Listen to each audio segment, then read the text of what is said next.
Hello, everyone. I'm calling the Historic Preservation regular meeting to order on Thursday, March 12th, 2026 at 6 p.m. We have public participation is encouraged. The meetings are conducted in a hybrid model, providing both in-person attendance and virtual public comment via the Zoom link. Virtual attendance via Zoom is the only way to remotely provide public comment.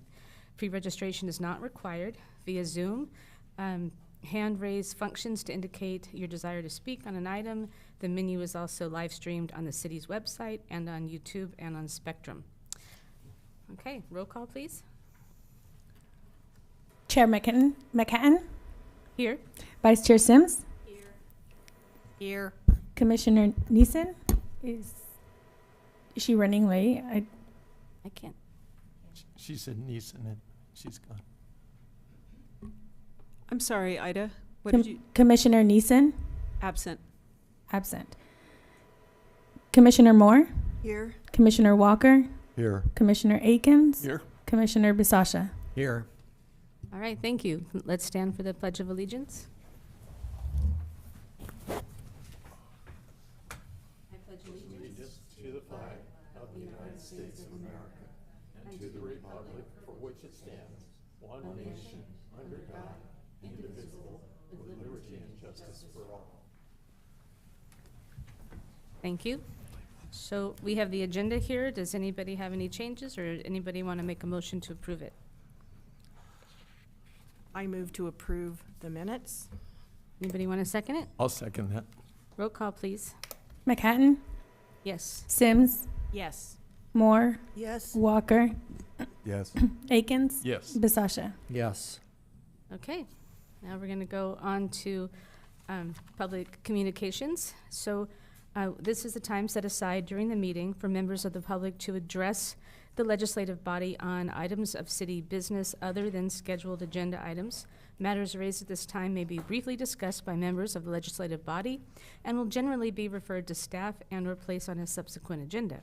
Under state law, other than for emergency items, no action can be taken. I believe we have Kathy Nolan here to speak in public comment. Yes, thank you, commissioners and staff. Kathy Nolan, I'm here representing the Ojai Valley Green Coalition, and I just wanted to give you a quick update on the City Hall campus master plan project that we're working on. If you remember, I was here in November of 2025 and did a concept review, and I wanted to let you know since then, let's see, I just met this week, Tuesday night, with City Council and did another review. And then next week on the 18th, I'll be going to Planning Commission with the project. And I also wanted to say, just to give you a little bit of update on how it relates to the Historic Preservation Commission, the items that we had looked at the concept review were the existing pergola, of course the carriage house. There were some other smaller items, but I think those were two of the big ones. And we're still hoping that we can get the city to authorize a structural engineer to go out and look at the carriage house to look at the suitability or stableness of the structure. So we're still hoping that we will be able to use it, but it'll of course be dependent on that. And then anything that we do there, of course, will be compliant with the landmark status of the property in that building.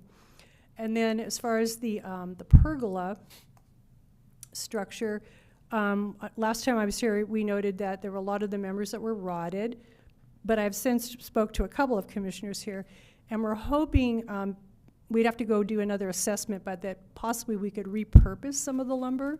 It looks like possibly old growth redwood, but no matter what, we do want to put another pergola in. I'm not sure if it'll be right there or not. Ideally, yes, in that position, and possibly even another area.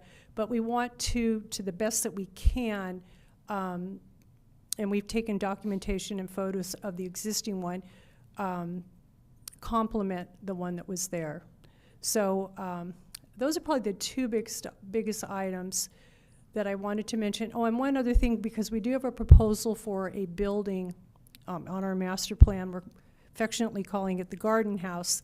And we're hoping to do it with alternative building materials and methods, so it might be straw bale and cob. But we want to definitely, once again, complement the existing structures on the property and City Hall, for instance. So the color of the plaster, even the style of the roof, and some of the members on the outside, we won't be exactly copying it, but once again, we're proposing to complement it. So, and then I also wanted to say, and I know you can't comment at this time, but we are happy to take any direction from the Historic Preservation Commission, and if you wanted me to come back and do, an agendized presentation at any point in time, I'm more than happy to do that. And basically, our master plan will be completed by May 31st of this year. That's the end of our contract on doing it. So that's my brief update, but I just wanted to keep you in the loop. Oh, sure. Yes, long time no see. The question I have is, I believe the next tour is coming up the 21st. Yeah. Is that what you? And thank you for reminding me. So we have been conducting regular site tours on the property, like on a Saturday morning, 11 o'clock to 12:15. And actually, Commissioner Akins has joined us and had the key to the carriage house, so we've been able to let people go in and take a peek. But I will be leading the one on Saturday, March 21st. If anyone's interested and wants to come, you can register on our Ojai Valley Green Coalition.org website. And, or if you show up, I will not turn you away without registering. But I invite you to come. It's informal, but it's also informative. I think that's a good way of describing it. Yeah, and then. And Commissioner Akins? Yes, as I understand it, the master plan is an intention. What's the intention of the city long-term for this property? And when you came to us before, it seemed clear that most people really favored saving as many of the historic structures on the property as possible. So when that finally comes that the work will be done and there's an actual project, which there isn't now, then the HPC will have to do a work permit. We'll have to evaluate it and make a work permit based on historic preservation law and all the rest of it. So I hope that your intention, your master plan, will show the preservation of these structures rather than removing the structures before we really have a project to decide on. So that was my feeling, that we'd like to preserve as many of the historic structures. I also would imagine that even before construction documents started, that there will be conceptual designs for if we needed to modify, like say the pergola, for example, or if the interior of the carriage house, if we get to in fact use it, would actually be shared and brought back to you possibly as another step in the concept process. So in other words, we've brought together the plan showing, the general locations and what we would like to do there. But the next step is then, if the city authorizes it, we would start developing whatever we're doing there. So in other words, we probably would have an assessment for sure of the carriage house, the pergola, and then, estimate based on having some professionals come out, like a general contractor and what have you, and the structural engineer, if we needed to do anything to any of the structures, and of course following the guidelines for the historic landmark status of those. But I could imagine that we would come back or somehow collaborate with HBC to give like a progress check-in and get your input So as this goes forward. So my question to you is, if you plan on wrapping up, your contract is till May 31st. Correct. So we have 2 meetings before then, April and May. Do we want to ask her to come back and a meeting April and May to do a presentation, or? Well, I just need to get some clarity, because right now we're doing a conceptual review. We're just giving our input on different things. Right. We're giving comments, but that's not the work permit process. Right, that's and later the work on. permit process is a little more stringent, and so I would hate to have you leave and think, well, the HPC is okay with this or not okay with that, when there comes a time when somebody says we're actually gonna build something back there, and the HPC has to evaluate it based on whether it detracts from the historic character of the property or not. Right.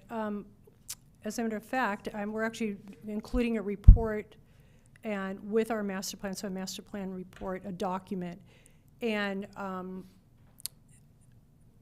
may come back and consult with somebody, I guess it would be not at the meeting, but on the side. I'll direct it through planning staff to look at the language that we could put in that document so that we are actually covering what you just mentioned. And it's articulated correctly so that when that master plan hopefully gets passed on to whoever next will be taking up the design, it will be acknowledged and agreed upon, and if the city council approves it, it's part of this legal document. So So my question is, do we feel that this update is sufficient until there's an actual project? Or do we feel like we would like her to come back and do a more, do a Well, I think presentation? there would have to come a time when there was a final product that we could actually base a decision on. We'd have to make a decision. I don't believe that would happen until there was actually a project. Right, if I could just Right, interject. yeah. So we can't direct Right. Kathy Nolan to do anything right now because she's just giving us a report during Right. public comments. Right. So, and thank you for doing that. And something that was really made clear just now, but I think may not have been real clear before, is that this is a master plan that will then be followed through with by yet another, potentially another entity. Correct. So, Got it. Right. right, which, so then, of course, you know, work permits and So if it's an HPC actual review. construction project, you even have Exactly. to do CEQA and all that, but Right. this, for just an intentional thing. This is, exactly. So we're at, this is a conceptual phase still, and then are the funds going to be granted to then follow through with it? So the HPC is not finished. That's a for They're sure. what? The HPC is not finished. Yes. Yeah, okay. so I want everyone to have heard what Kathy said regarding, you know, this is just the beginning of something that will be taken over by potentially somebody I else just wanted to to make sure follow the process through, was. to follow through with this master plan. Yeah. Right. Sorry. Yes, go ahead, please. Are you going to hopefully continue on? I guess you don't know that at this time. You're Well, such I- a valuable asset. Yeah, I have to meet again with the city manager, and I know we have to go through the correct procedure on if it needs to go out to for like an RFP or not. So that's to be determined, and I hope I get to be involved with it. I've so enjoyed being part of it from the get-go. So, but you know, we'll do what's required. Commissioner Moore? Thanks. Yes, so I've heard with the pergola comments like, we may tear it down, we may replace it with something that looks similar. Personally, I would really like to have an effort made to save what's there. I don't know about the other people on the commission, but we'll just see what happens, I guess. But I don't really want to see that arbor. Are we talking about the same thing? Correct. I know it's very low, but, I mean, just demoed. Okay. All right, Right. Thank you. Thank Thank you. you. Okay, and then we have Renee Roth.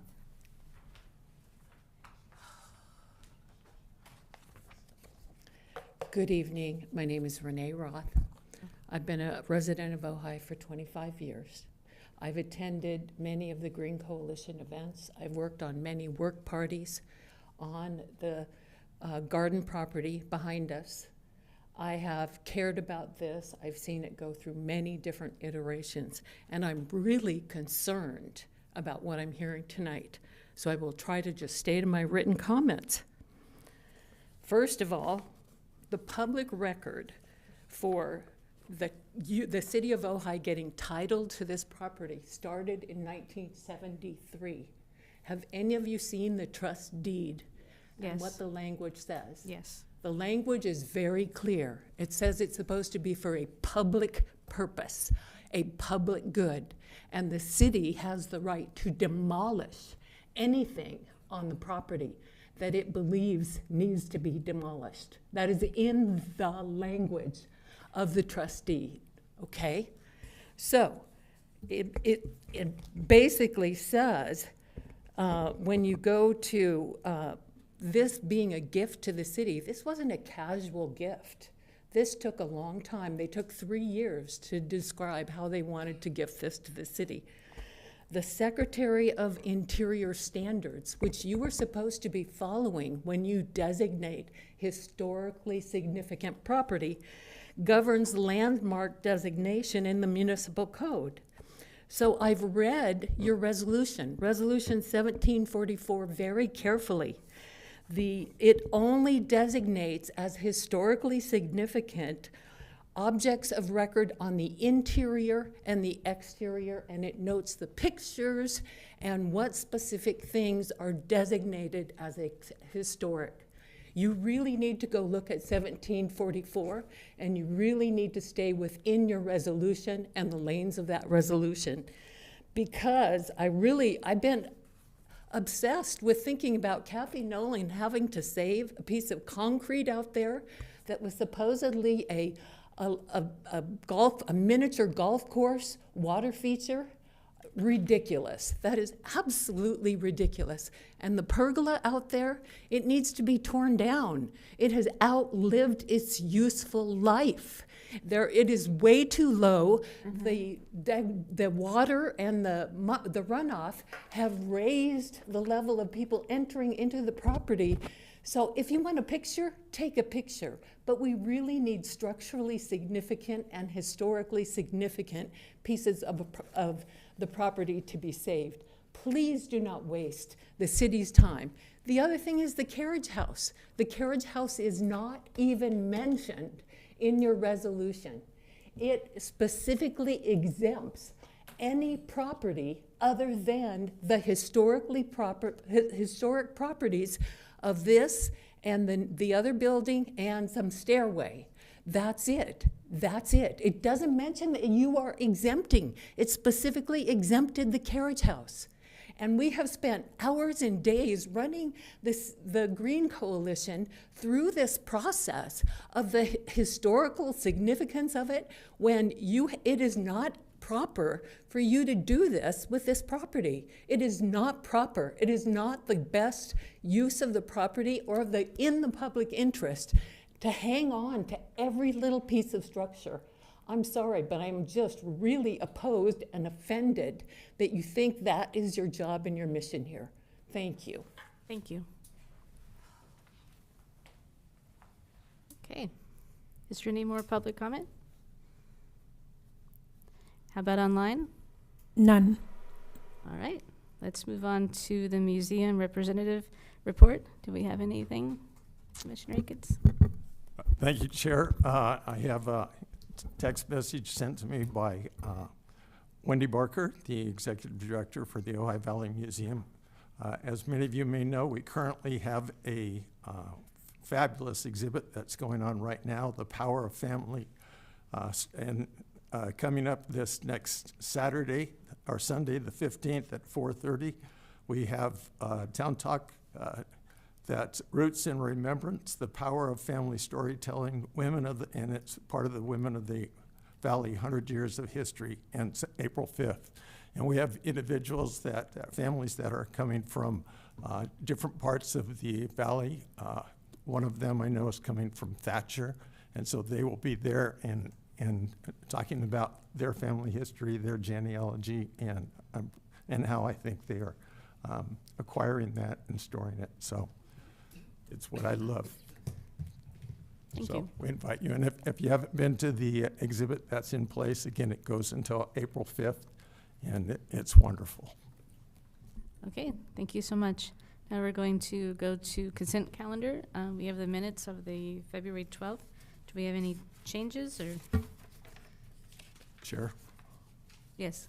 So if you go to page 404, and you go to the second line there under adjournment, The time, yes. Yes. We're missing a number.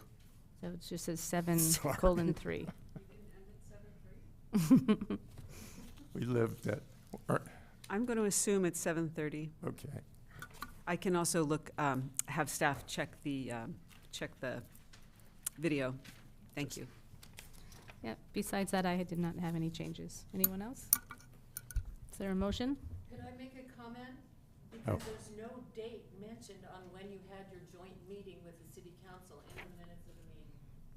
These are action minutes, so you're not going to see that now, but The date that you had your meeting with the city council? Sorry, these minutes are specifically for the February 12th meeting, and the minutes for the joint meeting would be with the council, because that's actually a council meeting.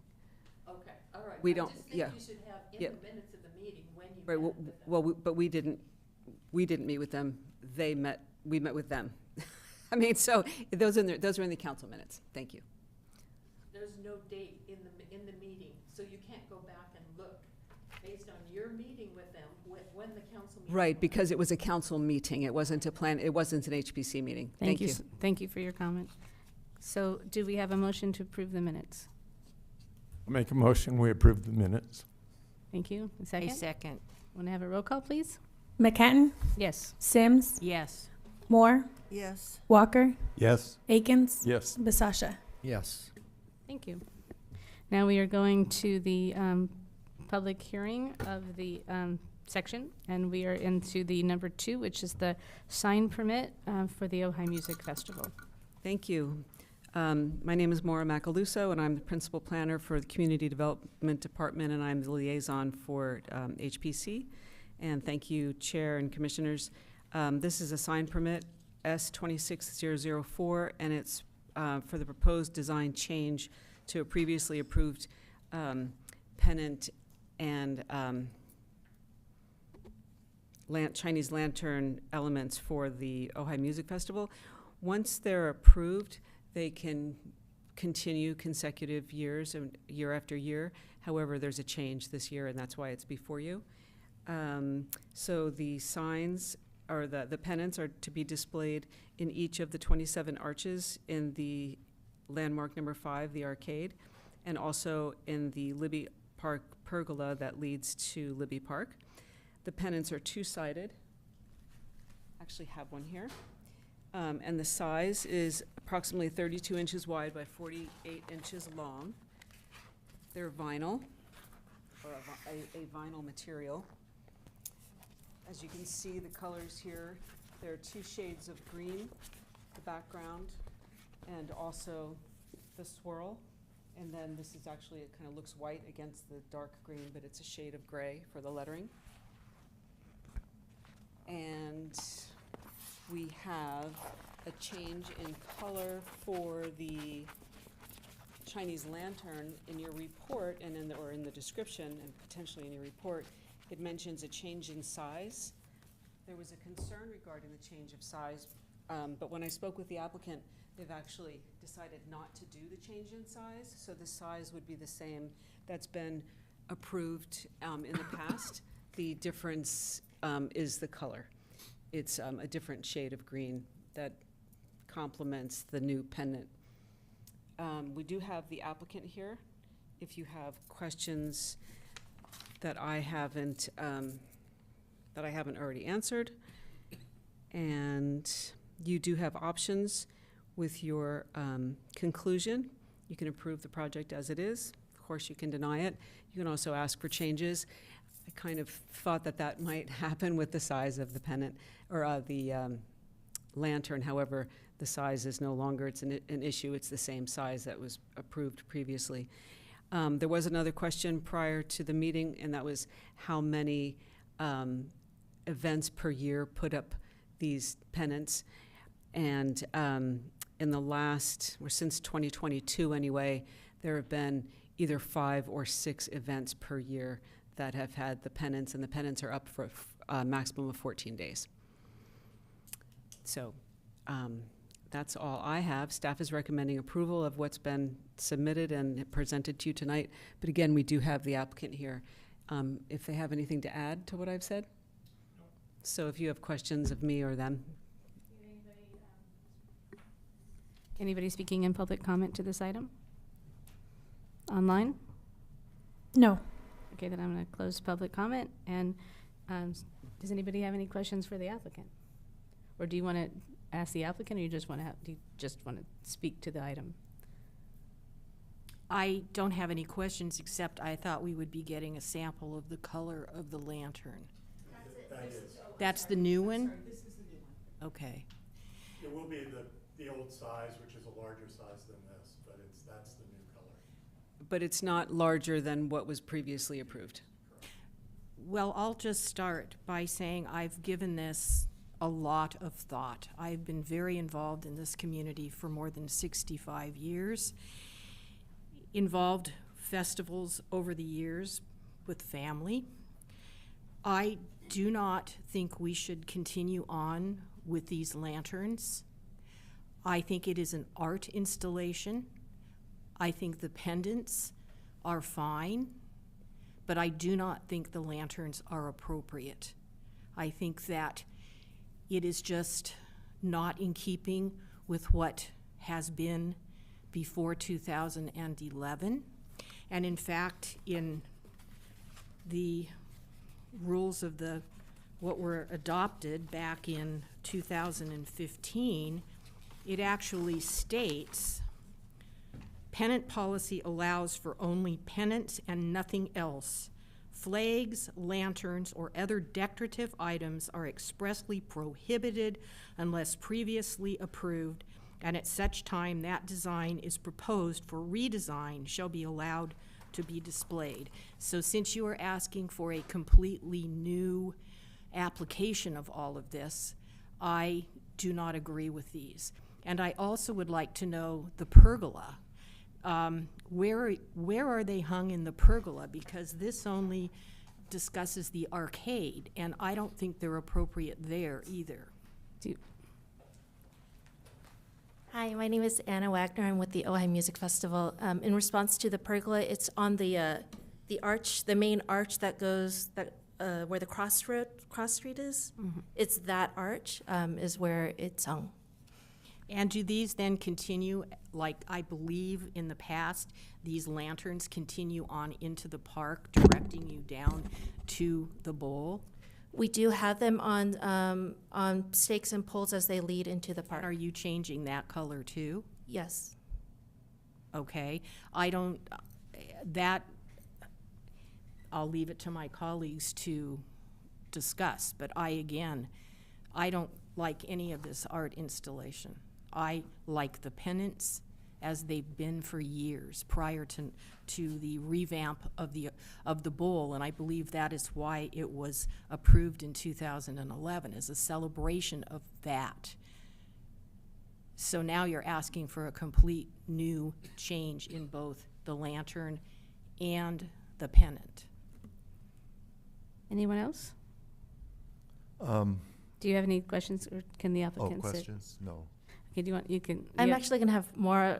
I don't know if you have a comment on that before I respond. Well, my first thought is that I would need to look into what's happening over in Libby Park, because that's not, that may be, that's under the music festival permit.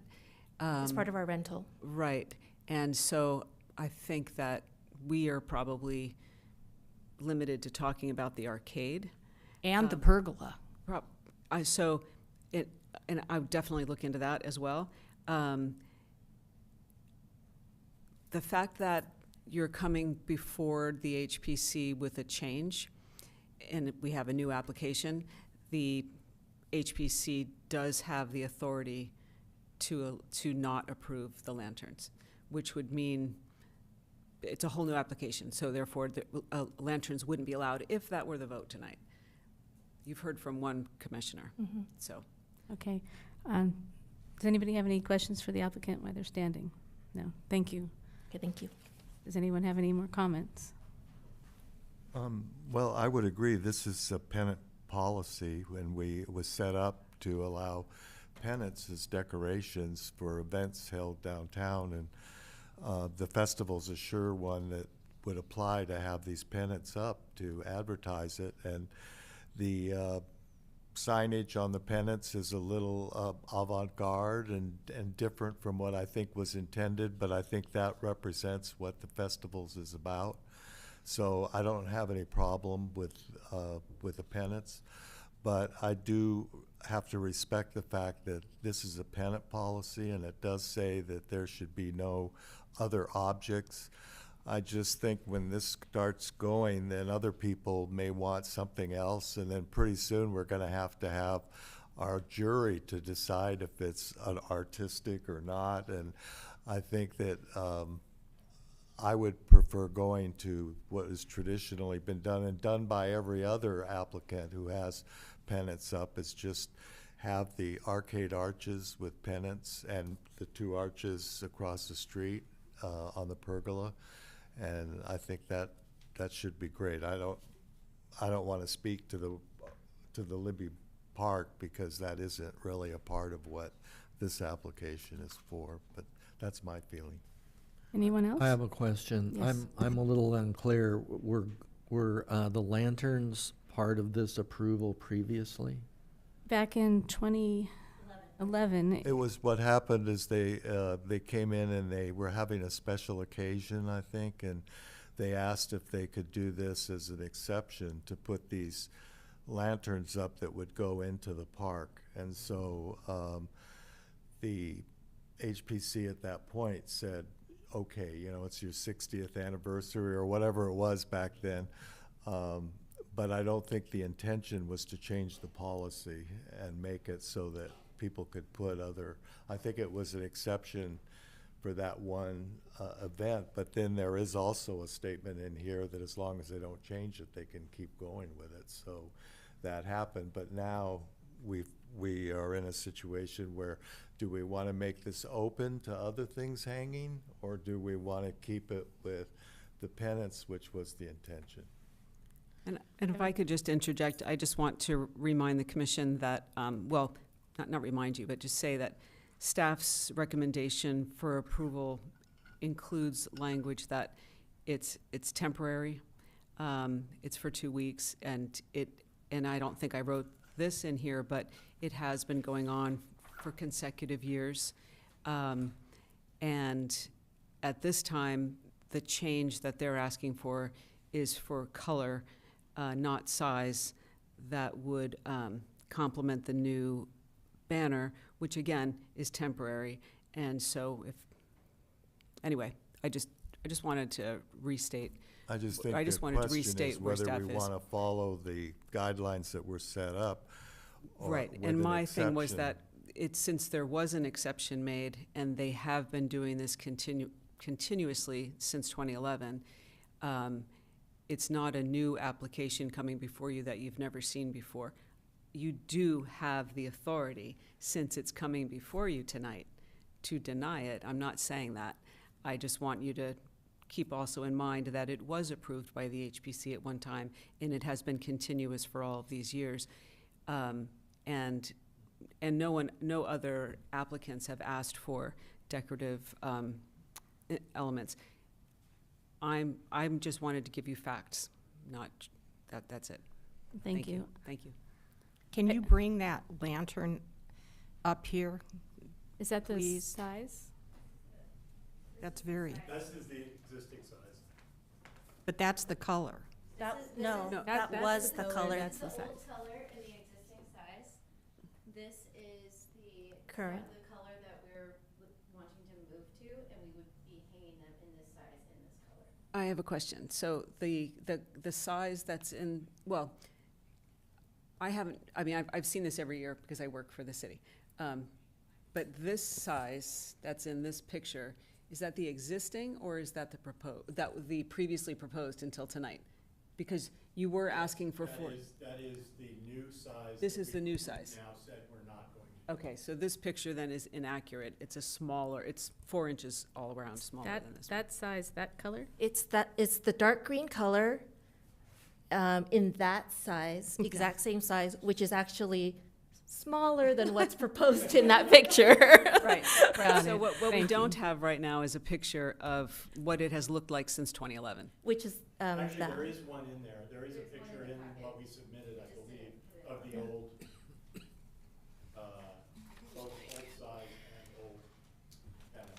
all I have is this. My apologies, we might have omitted it. Yeah, but it's essentially that.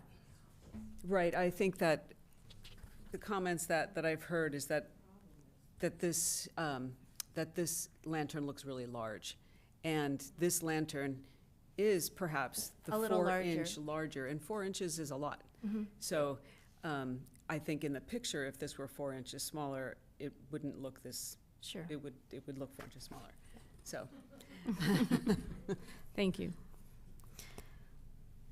So, how I feel about it is, we have been talking about City Beautiful principles, the intention of Libby, the downtown, and compliance issues with storefronts and art installations that have popped up and are still hanging there.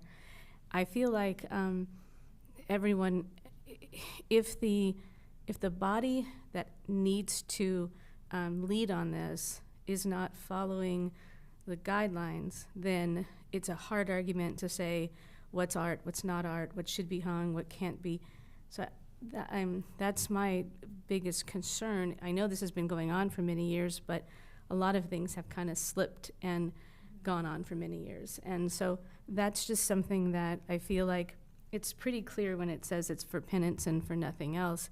And it mentions, not to have lanterns. I know that a previous, there was a reason years ago that it happened, but since then, if you walk down the arcade and you see what's happening there and the problems and the controversy of all of the things that are being placed there, everyone thinks what they're doing is fine. The gesture art installation that he calls an art installation, he believes that's art, he believes that's fine. The people with the orange bench thought that was good, and so everyone thinks what they're doing is good. And with the gesture guy, he had comments about everyone else. please, but let's not talk about other specific projects, please. Right, but Thank I'm you. just- I think we what could I'm get in, I think saying we could is get into a mess. What Thank I'm you. saying is, how do we, since we're talking about the arcade and we're talking about the problems that we're having with people being in compliance, how do we say, oh, well, we made an exception here? And so then it's like, well, you should make an exception for this because it's an art installation and this. And if we stick with just the pennants, then we are sticking with the mission of the pennant policy for the arcade in Libby Pergola. That's, and personally, I think it looks fine, but I can't be personally, I love the lanterns, but that doesn't mean that it's what it says we're allowed to do here. And so I feel like we have to take our personal opinions out and look to what it says that we're supposed to be in compliance. That's kind of where I'm at. But anyone else? I have a question, another clarification. So this application is not for the lantern, it's for a change in the color to the lantern. Is that correct? That's correct. correct. If the size, we're updating, we have a brand refresh because we're now turning 80. And so part of it is the pennant and the lantern, everything that we've done since 2011 stays the same, but it's an update to the colors and to the design of the pennant. So we were really hoping that what was honored in 2011 would that you would allow us to continue to do what you have approved. You approved more than 15 years ago, 16 years ago. I don't know how long it's been. I can't do math, so apologies for that long. I realize that your rules have changed in 2015. We are, but we're asking for an update on what was already approved back in 2011. Thank you. Well, it's a Anyone else? fine point, but isn't that a fine point that's important? I mean, Well, I the think that- application is for the color, not the lantern. No, it's for the package, and the package, we have a guideline that says this is what you should be having. An exception was made, and so 2011, so now we're trying to decide, should we give that exception again? Because when they apply again, it's like a new application. Oh, I see. So Okay. it seems to me that if the public feels that that would be important to revisit these guidelines, we can certainly put that on our agenda and have a meeting in which we ask the public and we make a decision as to what the guidelines should be.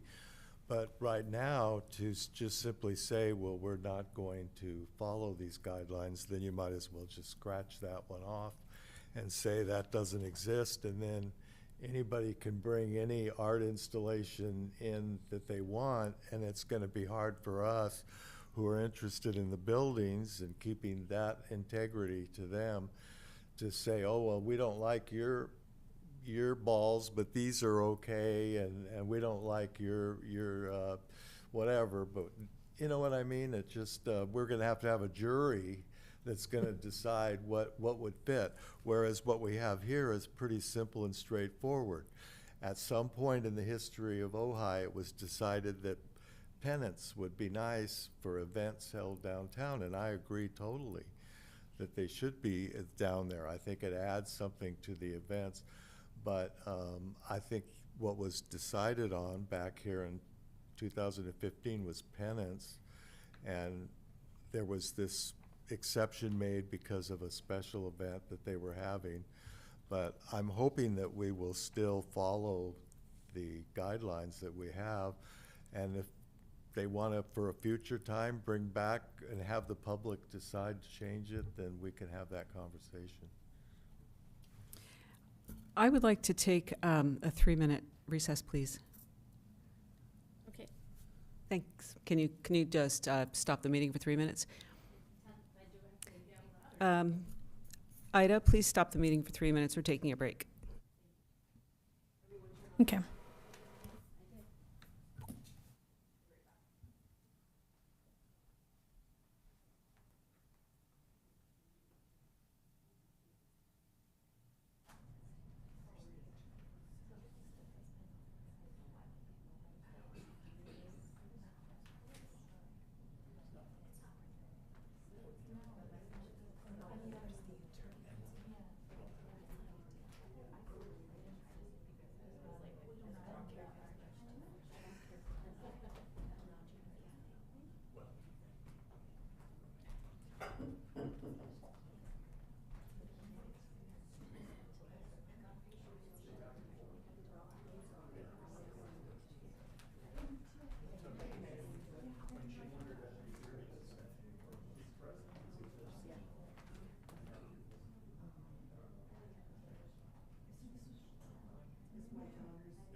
Okay, thanks for that. So I'm going to say something about the signs, about the signs, or about the lanterns.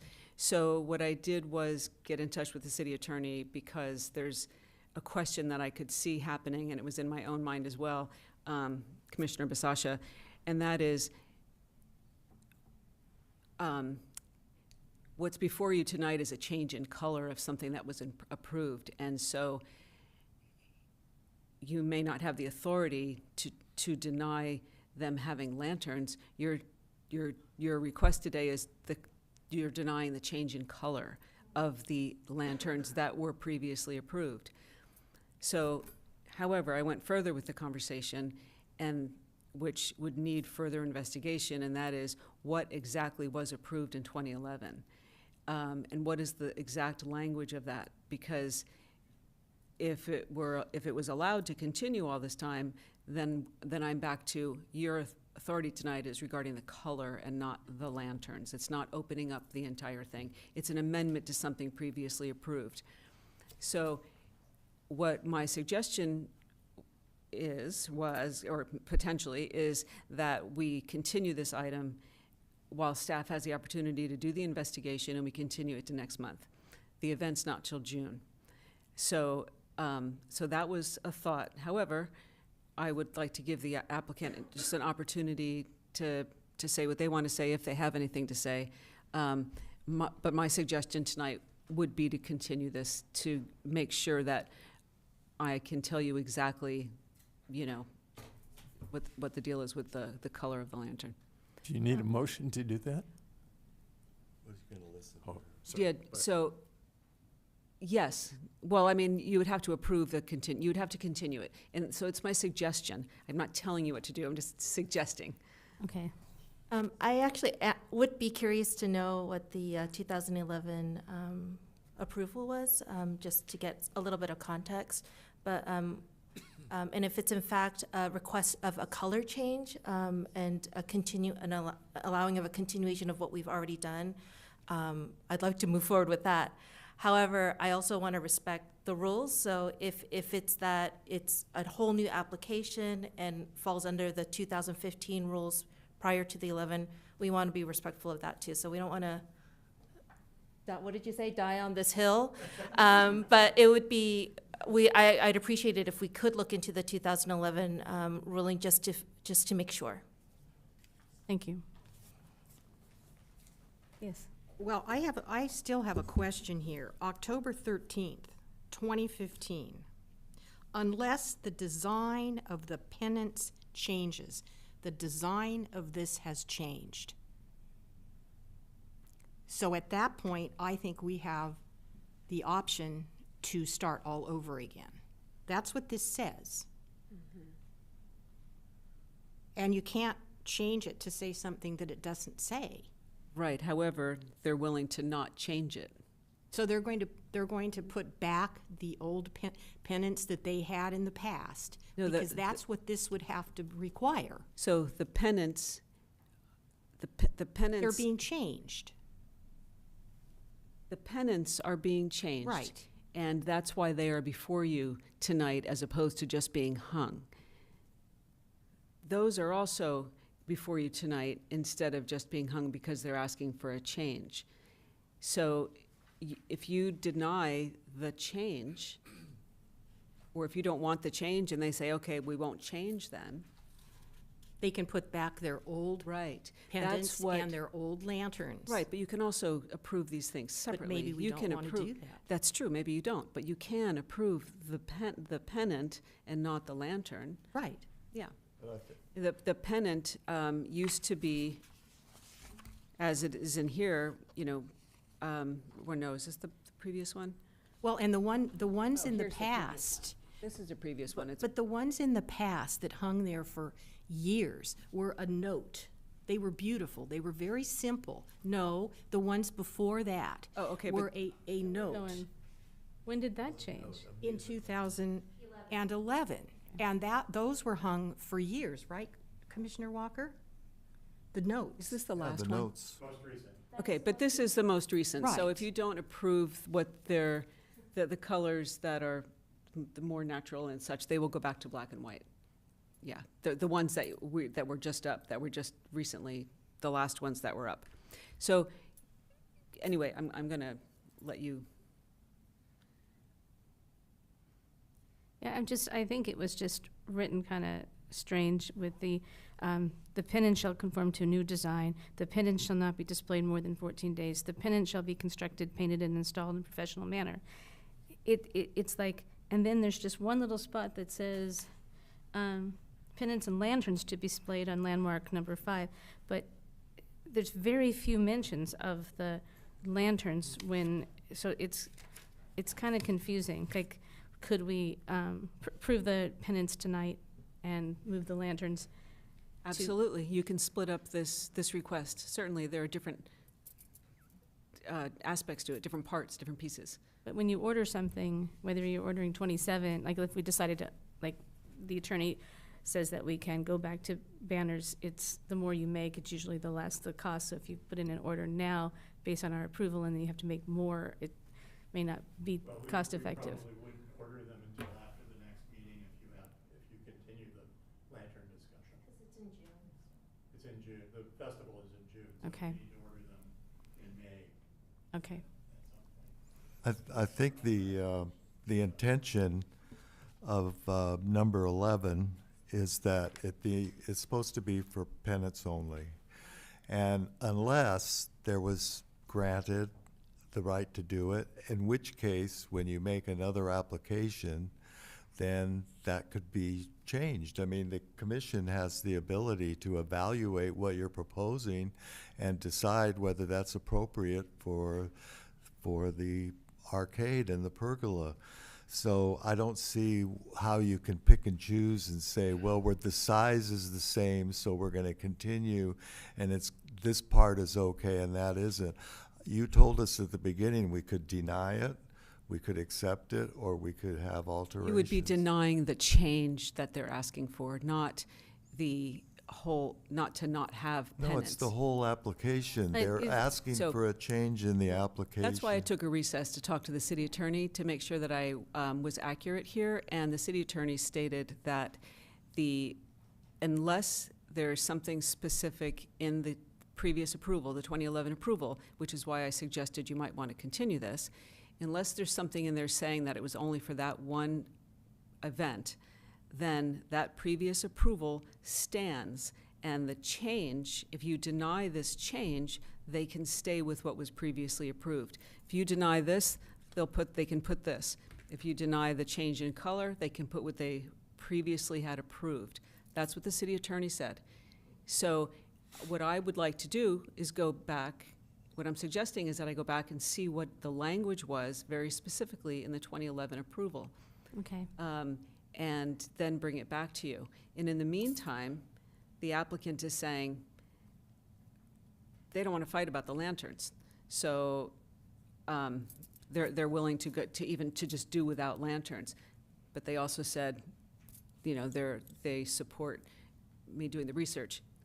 In the end, it's up to you. If you don't approve this application this evening, they can put back what they had last year and the year before and the year before. Right. So if we're not losing the lanterns if we deny the project. Correct. Okay. And so the question that I would like to make this, have the attorney weigh in on this before. So I'd like this to go forward, postpone into our next meeting, because I feel like we need to know the language, and we need to understand it, because the main problem that I have with it is the free-for-all that's going on down there. Like I said before, we happen to be in a weird time where everybody's doing stuff down there that it's making it questionable about the landmark, and it's affecting how you see the landmark. So if this was, because we approved it in 2015? 11. And we have learned from the attorney that because we have approved it, then we were going to go on. We can know that this is a one-off. This happened. This is the only applicant that ever asked for something, and we move forward with granting that or not granting that. It's still just this one applicant. If we don't find out from the attorney and we grant the lanterns, then it opens it up for other applicants to come. So I would like to at least get it down to just this one applicant, whether it is approved or not approved, based on the language from 2011. So is that a motion to continue into the next meeting? Mm-hmm. To have the attorney weigh in on the language for. Well, and bring the attorney is staff, but I want to say staff is going to look at the approval from 2011. And will the attorney come to our meeting? I can't answer that question. I want the attorney to weigh in. I can't tell you that Well, the I don't attorney want will the be here. city to weigh in on this. I It's- know we employed the city attorney, but I want an attorney verdict you. on this, Thank you. because I'm looking at what has printed in 2015, and I don't understand. These people have asked, first in this application, this current application, for a larger, different colored lantern, so that's off the table now. They've come back. They've asked for a completely different pendant, so that's another change. I mean, don't we have the right as a commission to decide what we think is good for the historic district? The application is before you to review the technical aspect of whether or not you can have them. But you can't take it all apart. This is all That's taken why, apart. okay, then continue it. But I'd like an attorney. I can't tell you, I cannot demand an attorney be here, but I can let them know. Okay, so do I have a second to have this go on to our next meeting? I'll second it. Can I have a roll call? McHatton, Yes. Sims, No. Moore, Yes. Walker, No. Akins, Yes. Basasha. Yes. Thank you. Ida, can you read back that vote, please? 1 second, I'm writing it down.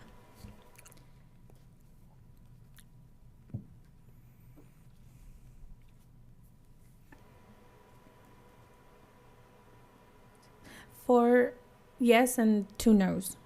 Can you read back who's, Gina made, Yes. Chair McHatton made a motion, and who seconded it? Well, there was 2, but okay, Basasha. Rick? Sasha? Yes. And then, your, Akins was a yes? And 2 no's? 2 no's. Okay. Yes. Thank you. Okay, can we go on to our next item, which is item number 3, which is another pendant for Ojai World Dance Festival. Do we have a staff report? You can take it if you'd like. It's up to you.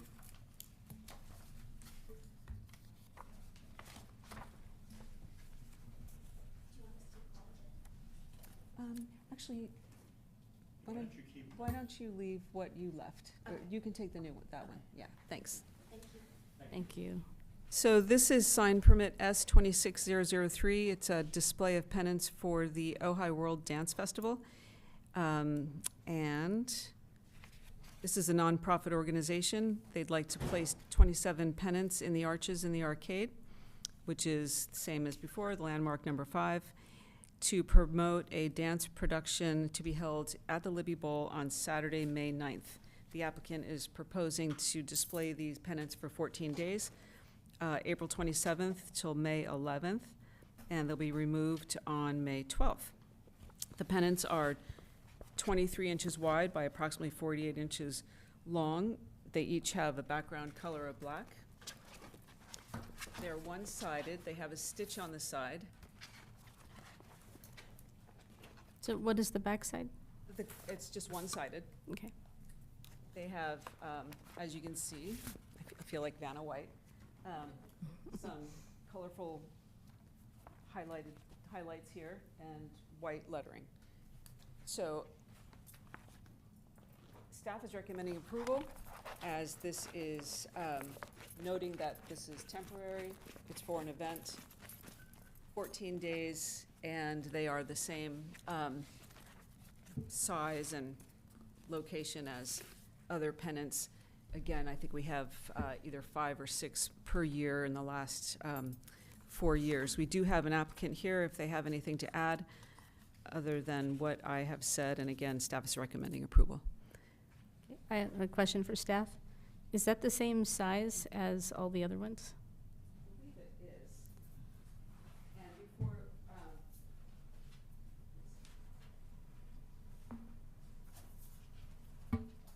actually, I can just look back at the number.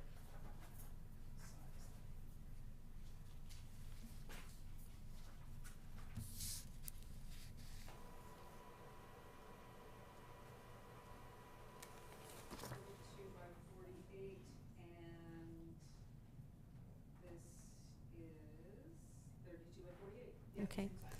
And then, I mean, I live in town, I live up the street, I'm always in the arcade, but I cannot picture if there's any of the other ones that aren't two-sided. Are some two-sided, some aren't? Do we know?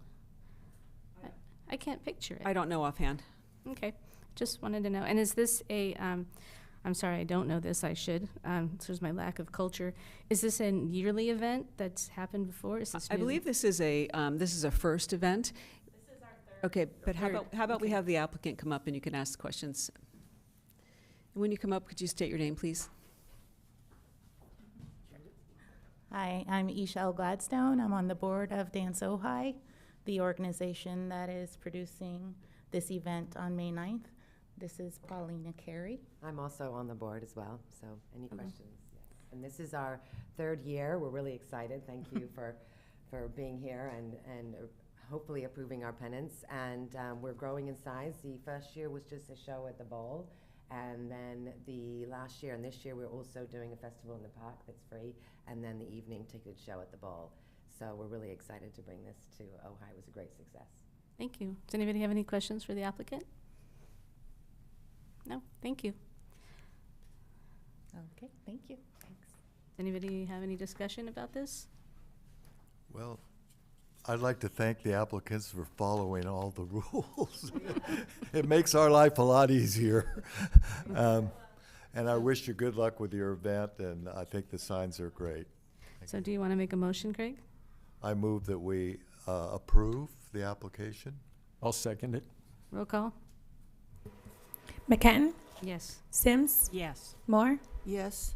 Walker, Yes. Akins, Yes. Basasha. Yes. Thank you so much. Okay, now we are on item number 4. This is a concept review. We get to have Kathy Nolan show again tonight, for a second time tonight. This is regarding a proposed rehab of 2 objects of record located at the Libby Gatehouse, which is at 1001 Foothill Road. It's historic landmark number 18. The City Council designated the Libby Gatehouse a historic landmark in 2011. The Rose Arbor, let's see. The application is for restoration of the Rose Arbor, as well as the brick patio, as well as construction of an outdoor kitchen, a new exterior lighting plan, and other patio improvements that are not affecting the objects of record. The 2 objects of record that are being affected are the Rose Arbor and the brick patio. And I'd like to turn the attention to the applicant now to provide any additional details. They can go into the specifics that would be better heard from her. Kathy? Do we usually do public comment before the applicant or after? She would just be adding to my presentation, and then you can take public comment. Thank you for having me back up again. I also wanted to say that I do have, in your packet there, samples on the plans, but I did bring the physical samples back tonight. And I did have them at the 2 site tours, although Brian Akins wasn't there, so I'm happy to bring them out if at any time you'd want to take a look, or we can pass them around. But yeah, basically the project includes on the Rose Arbor, keeping the existing pipe metal frame. It's painted a green color. We're not going to be touching that all, but there's an actual wood lath material on the exterior part of the structure, and it's deteriorating. A lot of it is broken. And what we are proposing is to replace the lath and then actually, to the best that we can, duplicate the attachment, the wire attachment onto the metal pipe fitting structure. So that's our proposal on the Rose Arbor. And then the other object of record is the brick patio, which originally was in front of the living room, which was later turned into a master bedroom, which it presently is.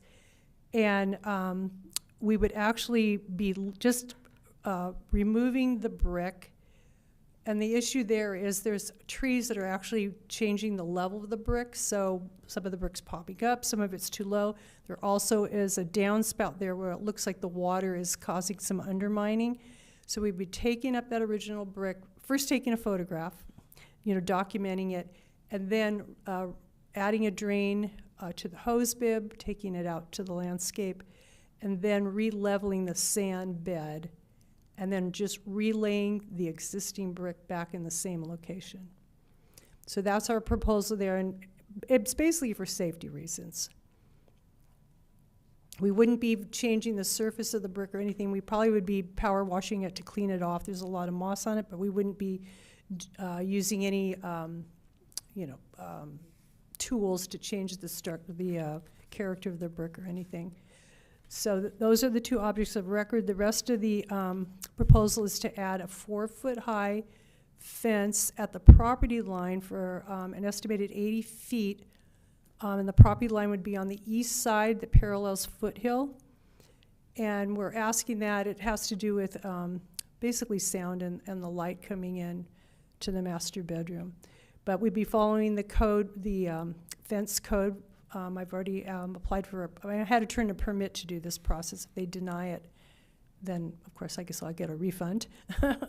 But it would match an existing fence, which I had it show all in your packet. There is a wooden fence on top of a rock wall adjacent to the garage on the property. So we'd be matching that same wood pattern. It's a 2x6 vertical member with a wood cap on top, and then the stain would match the existing brown stain on the fence wall combination by the garage. And then we're proposing to put in like an outdoor kitchen barbecue area. And I can get those materials out again and pass them around and show them to you if you'd like to see them again. They are in your packet, and we did look at them at the tour, but I'd be happy to bring them out for Commissioner Akins. And then there's other brick patio on the property. It wasn't an object of record. It's newer brick, but we're having the same issue with the tree roots causing actually a trip hazard. And I think many of you saw that when you were out. So we're going to be lifting all that brick, taking out 2 of the trees, taking out the roots, we've got with an arborist, and then redoing the sand leveling bed and relaying the brick. We're also proposing to add additional landscape lighting. There's a small path light that is existing right now. We're matching that. It's shrouded. It meets the dark sky friendly requirements. They're LED, maximum 27 Kelvin, so their light intensity is low, but adding more of those. And then in the front of the property, there's a larger 9-inch path light, once again shrouded, dark sky friendly, matching that and adding some of those. It's on a lighting plan in your packet, to the gravel driveway in the front, which was now the new front of the property, parallel to Palomar. And then we are adding, proposing to add 5 Moroccan lanterns. Once again, they'd be LED, 2700 max Kelvin, and those would be hung in an oak tree on the property, and adding architectural string lights that have a cap, once again, dark sky friendly, over the brick patio. And that's all included in the lighting layout that is included in your package. And I think I got everything on there, but let me just double check. Okay, we did that, the lighting. And I know one small minor thing, we're adding a brick fire pit. So, and I have the brick here too, so happy to pass it around if you want to take a look. And that's our proposal. Thank you. So I have a staff question. What we want is conceptual reviews. That's what we've been talking about at our ad hoc to get in early. But when we do we still do ex parte notifications? Like, I just noted that wasn't on this application agenda. Agenda. And then I looked back, and it's not even on your previous one, which I'm surprised because I thought I put it on there. I don't prepare the agenda, so it should. I understand that this should be on the agenda going forward. And yes, we would have done So the. as we talk, we can just say, yeah, we did, okay. Exactly. The ex parte that wasn't on here, that we had a site visit? Oh, yeah. Right. So, Chair, I had a comment? Yes, question. please. So that property, actually, when it was landmarked, and I'm guessing that's by our fellow commissioner over there, on that property on Palomar, they put up a large brick wall that went down the side of that. And people were, commissioners were kind of in an uproar because here we have this new landmark and immediately it has a wall, and there was a real question to whether they were able to do it. So they actually went and looked at it, and they found out that the address was not on Palomar, it was actually on Foothill. Right. And because that was the front, they could brick the side there on Palomar. Right, and that's block the view. why the 4-foot height is now per the new code. And once again, the east property is actually the front of the yard technically, and it's got a, no, I can't remember if it's 40 or 45 foot setback, but I show that on our plans. Well, anyway, I could find the page, but yes. So technically, that's still the front of the house, the Foothill side. Foothill side. Yeah, even though kind of physically they moved the front door. Yeah. So the front door was always on Palomar.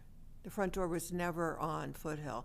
The only way you could get into the property off of Foothill is to go by the garage and up in through the backyard. Okay. So, which a lot of people did. But there was, because, you know, people go to, there were two different ways, and it was easier to park your car in the driveway, I guess, and go in. But the front door is Palomar. Okay, and I'm just referring to, I went to the planning department when we started this project, which I usually do, and I go find out, you know, what's the zoning and where are the setbacks and all that information that I need to get started. And I was handed the documents that, nothing about where the front door was, but that the front of the property paralleled Foothill, and that's why I had to abide by the 45 foot setback, thus only a 4-foot high fence or wall, if approved, would be allowed because that's technically considered the front of the property. But yes, I mean, I wasn't there, but I agree and understand that the front door was not there. So I'm not sure who actually did that whenever, but that's just, I guess, the way it is right now. Yeah, the other thing that my other, we all you didn't know, but I want you guys to know that on the plans where it says fountain, that's actually old Chumash grinding stone. So all of the, because they were looking for, how do we make this into a fountain? Why is this fountain not working? And I said, because it's a grinding stone, so thank God nobody damaged it. I think what happened was, I did talk to the owners afterwards, and the previous owner, they had like a flexible tube on the backside, and there was water running in there. But I did inform my clients that it was based on what you told me, the Chumash stone, and they were very delighted to hear that. So, and we are not making it into a fountain. So I just wanted to report. Yeah. Yes. So again, like my fellow commissioner said, the front door was on the Palomar side. That's why when it was landmarked, had a front door, and then all of a sudden a brick wall went up there, it confused everybody because usually, right. And then they found out that the address was actually there on Foothill, so that solved the question. So the rock wall that you see now is twice the height of the one I put in. The one that I put in, it was the same as the people across the street, that property over there, and all the other rock walls that are in the Arbolada. And what had been there before was box hedges. But we had two really bad storms, two years in a row, and the mud came down Foothill went across the front of my went through the hedge. The hedge did not stop it. It filled the entire swimming pool, and it carried on to fill the entire barn. And I had to get backhoes out there to clean up a tremendous amount of mud. So I thought this could never happen again, and it did. So then I built the rock wall, but then they came along and made it so that you can't even, you have to get a ladder to look over it. It's so tall. Yes. Yeah. Well, one of the things we have to consider is that this is a landmark. It's a city landmark, and it's covered by the section of the code that has to do with landmarks and what you can and can't do and what permits you have to get.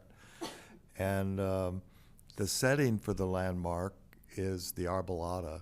And we've had a lot of people, we had a group actually come and they wanted to create a process for landmarking all the rocks along the edge because they want to see that kept. They want to see that setting kept of the rocks, and then the open space. It was all open space. Mr. Libby intended it.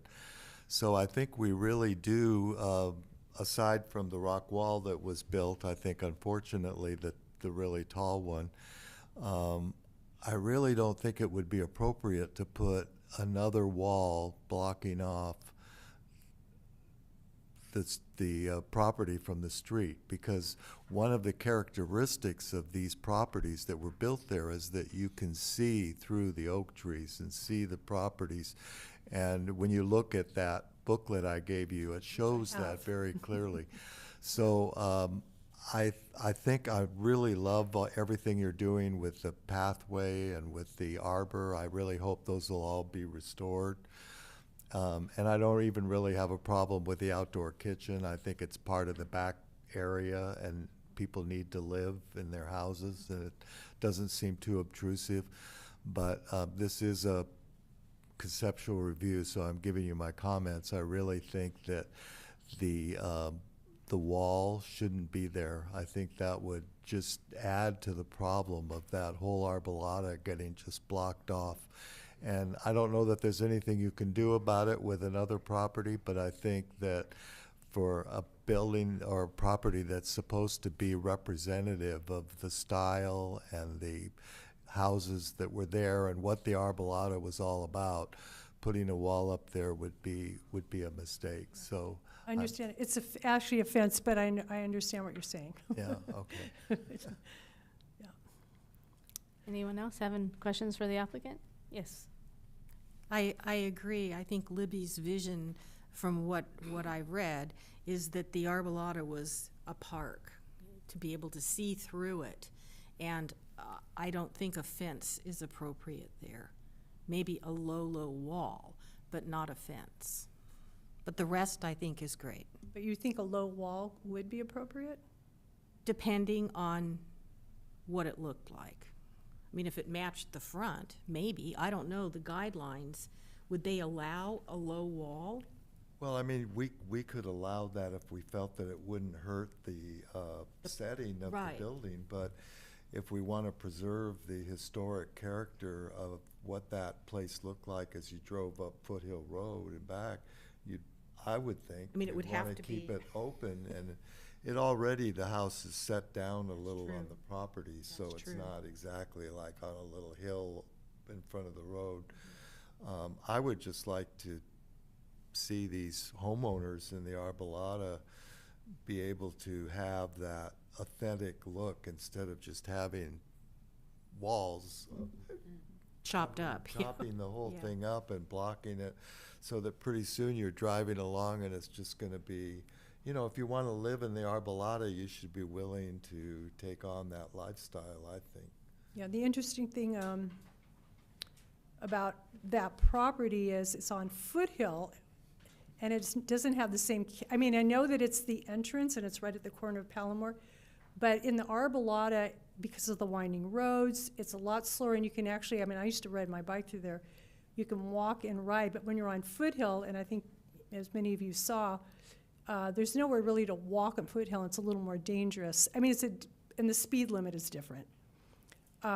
So, I mean, I understand that you're saying it's Arboleda, and I know it's the entrance, but it is because it's on Foothill. It's different when then you actually go into the streets that are in. But it's been that way, the way it Arboleda. is for over 100 years, Yeah. you know, and there used to be more traffic on that road when the Foothills Hotel was up That's there. true. and That's true. So it seems like there's not really a overriding reason why it shouldn't just stay the visual impact of the house there. Because otherwise, it's a beautiful home and a beautiful representation of what Libby. It's part of his estate, and to have that just blocked off with no visual effect from the public. So I slept in that bedroom for years, and it never bothered me. I just wasn't I did not have a problem with the Foothill traffic. Everybody has fences because they have pets and things. There is a fence there. It's just you can see through it. You know. Right, I'm aware, it's a wire. old Right, wire and fence, yeah. it serves its purpose. But I'm kind of afraid that, God forbid, another 15-foot wall is gonna go along. Well, technically, because it's the front yard, by the city code, you couldn't put a 15-foot wall. You could put a higher one on a side yard, but because it's the front of that, literally designated as the front of the property, it's a maximum 4-foot height by code. And that's what we were proposing. But the side of the road is elevated already, so it effectively is much higher as far as the visual impact of the house. I have a question. Isn't the site where this fence is going to be, isn't there some manner of hedge there or plants or something? There is It's kinda some screen it shrubbery off? there. Yeah, there's some shrubbery there. And you Okay. can see through it, yeah, as you were alluding to, yeah. All right, thank you. Mhm. Anyone else? Okay, thank you. Okay. May I ask a question? Okay, I've done this concept review, and I'm familiar with what Planning Commission does. I was a past Planning Commissioner. But what's my next step here, as far as with this project? So this is the body that you'll go to. You don't need to go to the Planning Commission. Right. So you'll submit for your major work permit, and we'll get you back on the calendar. Okay. And so the commission has had an opportunity to see it and to Okay. give you some comments. Okay. And then you submit again. I actually paid and did submit for the work permit also. Then we'll get you So on I'll a just come calendar. in and talk to you about it. Mhm. Okay, I just Or- wanted to be or- clear. Or call or email, we'll get you on a calendar. Okay, great. Thank you. Thank you. So I'd like to open it now for public comment. Do we have any public comment? We have anybody online? No. Guy here.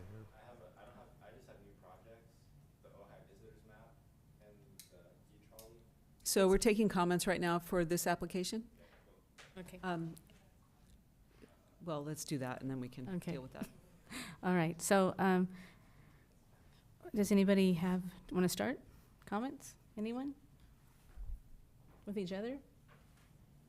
So with the concept review, are we making a motion? Are we just No, you're giving providing comments? comments to the applicant, and that's it. Okay. And then when they come back, you have the authority to make a determination. Okay, I have a question for you.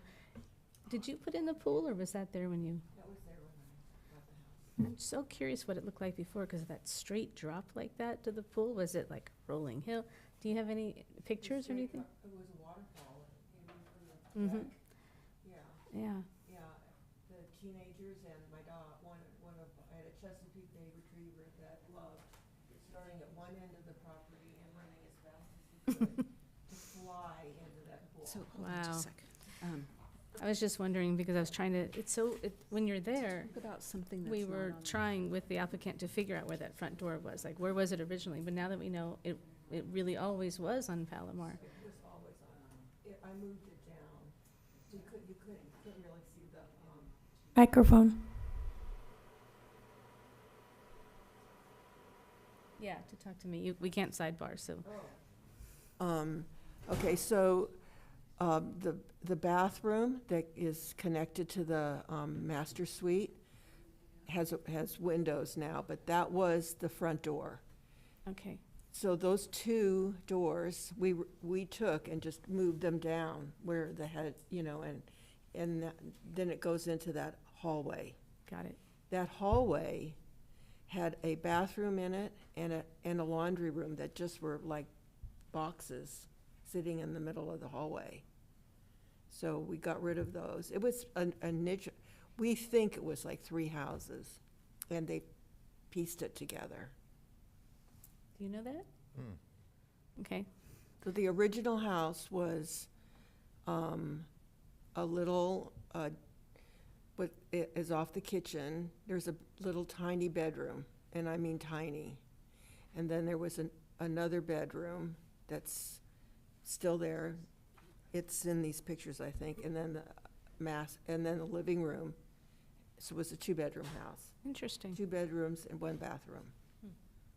Thank you. It's because when you're at the property, it is, you're sitting here going, okay, like where's, so, and we weren't inside, we were out looking from the outside, so I was just trying to get an understanding. I think I lived there about 7 or 8 years to try to figure out how this floor plan could work before we actually made that switch. And then what is the living room now was probably like a conservatory in a way, because there was a fireplace there, and it was just very funky, like you would just barbecue or something. Well, thank you. Does anybody have any questions or any other statements we would like to make to the applicant? The applicant's gone. Oh, okay then. Oh, she could always look back and watch it. I think she thought the discussion was over since you didn't have any more questions, but of course, if you have anything, I can relay it to her. Yeah, no, I just, I think what Craig said, if you want to look at it item by item, I'm also fine with all of the other things. I am questioning the fence because that does cut off, the side. I always think about just driving through and a normal car on a 4-foot fence on a hill, you wouldn't be able to see, maybe a 3-foot, maybe a lower, like you said, something that you could see over, but unless you're in a big, tall SUV or something you can see, you are just feeling like you're in Montecito, or you're just driving down walls and trees. And Yeah, the Arbolata changed a lot while I was there in terms of fences. They were going up like crazy, they feel very tall. Yeah. Yeah, when I was a kid, I was the paper boy for the Arbolata, and so I got to know it really well. And it was so open, even in those days. That was in the 60s.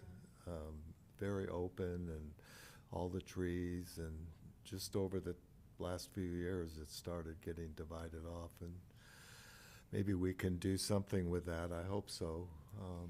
Yeah, I was wondering why the whatever historic commission group approved, or maybe they never knew, to make that front, the Palomar wall so high. so much higher. Mm-hmm. Yeah. So Well, you I made think it, I think and the then way they reason added it to it. got that tall was that we were told, because I was on the commission then. The commission was told that it could be, if it was on the side yard, it could be 6 feet, and so we never were advised that because it's a historic building, we can have our own desires put on it, and I don't think we were ever told that. It's been a learning experience being on the commission and learning about what's historic, what's not, and sometimes city ordinances, which say 6 feet on the side, 4 feet in the front, don't apply to a historic building, just like there's historic building code that applies to historic buildings but not other buildings.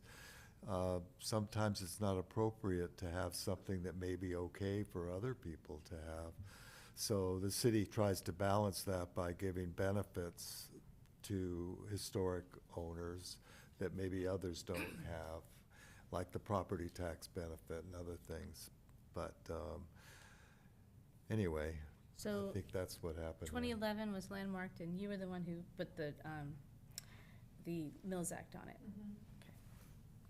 Right, and clearly, the Mills Act tax savings has not been used to maintain the property, it was also that. And also, I did want to make this point that under the work permits in the code, it addresses Mills Act, and it says the Historic Preservation Commission or Council on Appeal shall consider any existing historic landmark property agreement, Mills Act agreements, for the subject property containing a landmark, including whether the proposed changes to the subject property are consistent with the historic landmark property agreement and work plan for the property approved under the landmarking title. So when it comes back to us, it should come with some kind of an analysis of how what's being proposed relates to the Mills Act. They're not like two different things, so.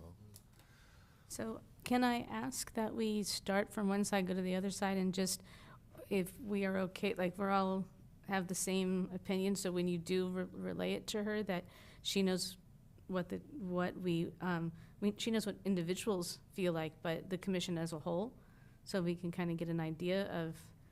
If something hasn't been said already, besides what I've heard so far and she heard, is that the only concern is the fence. Is that And accurate? so if there's something other than that, I'll certainly relay it to her. Okay, well, then, also, that was my first half. The second half, can you let us know if you visited the property? So you did visit? I did visit the property, yes. Are you starting with me? Yes. Yes, I did visit the property. Well, I also wondered about the fence thing, and not that this is related exactly, but when I was on the commission previously, we had a similar question about the property across the street. So this, was something that I'd gone through before, so that came to my mind, and I shared that with the landscaper.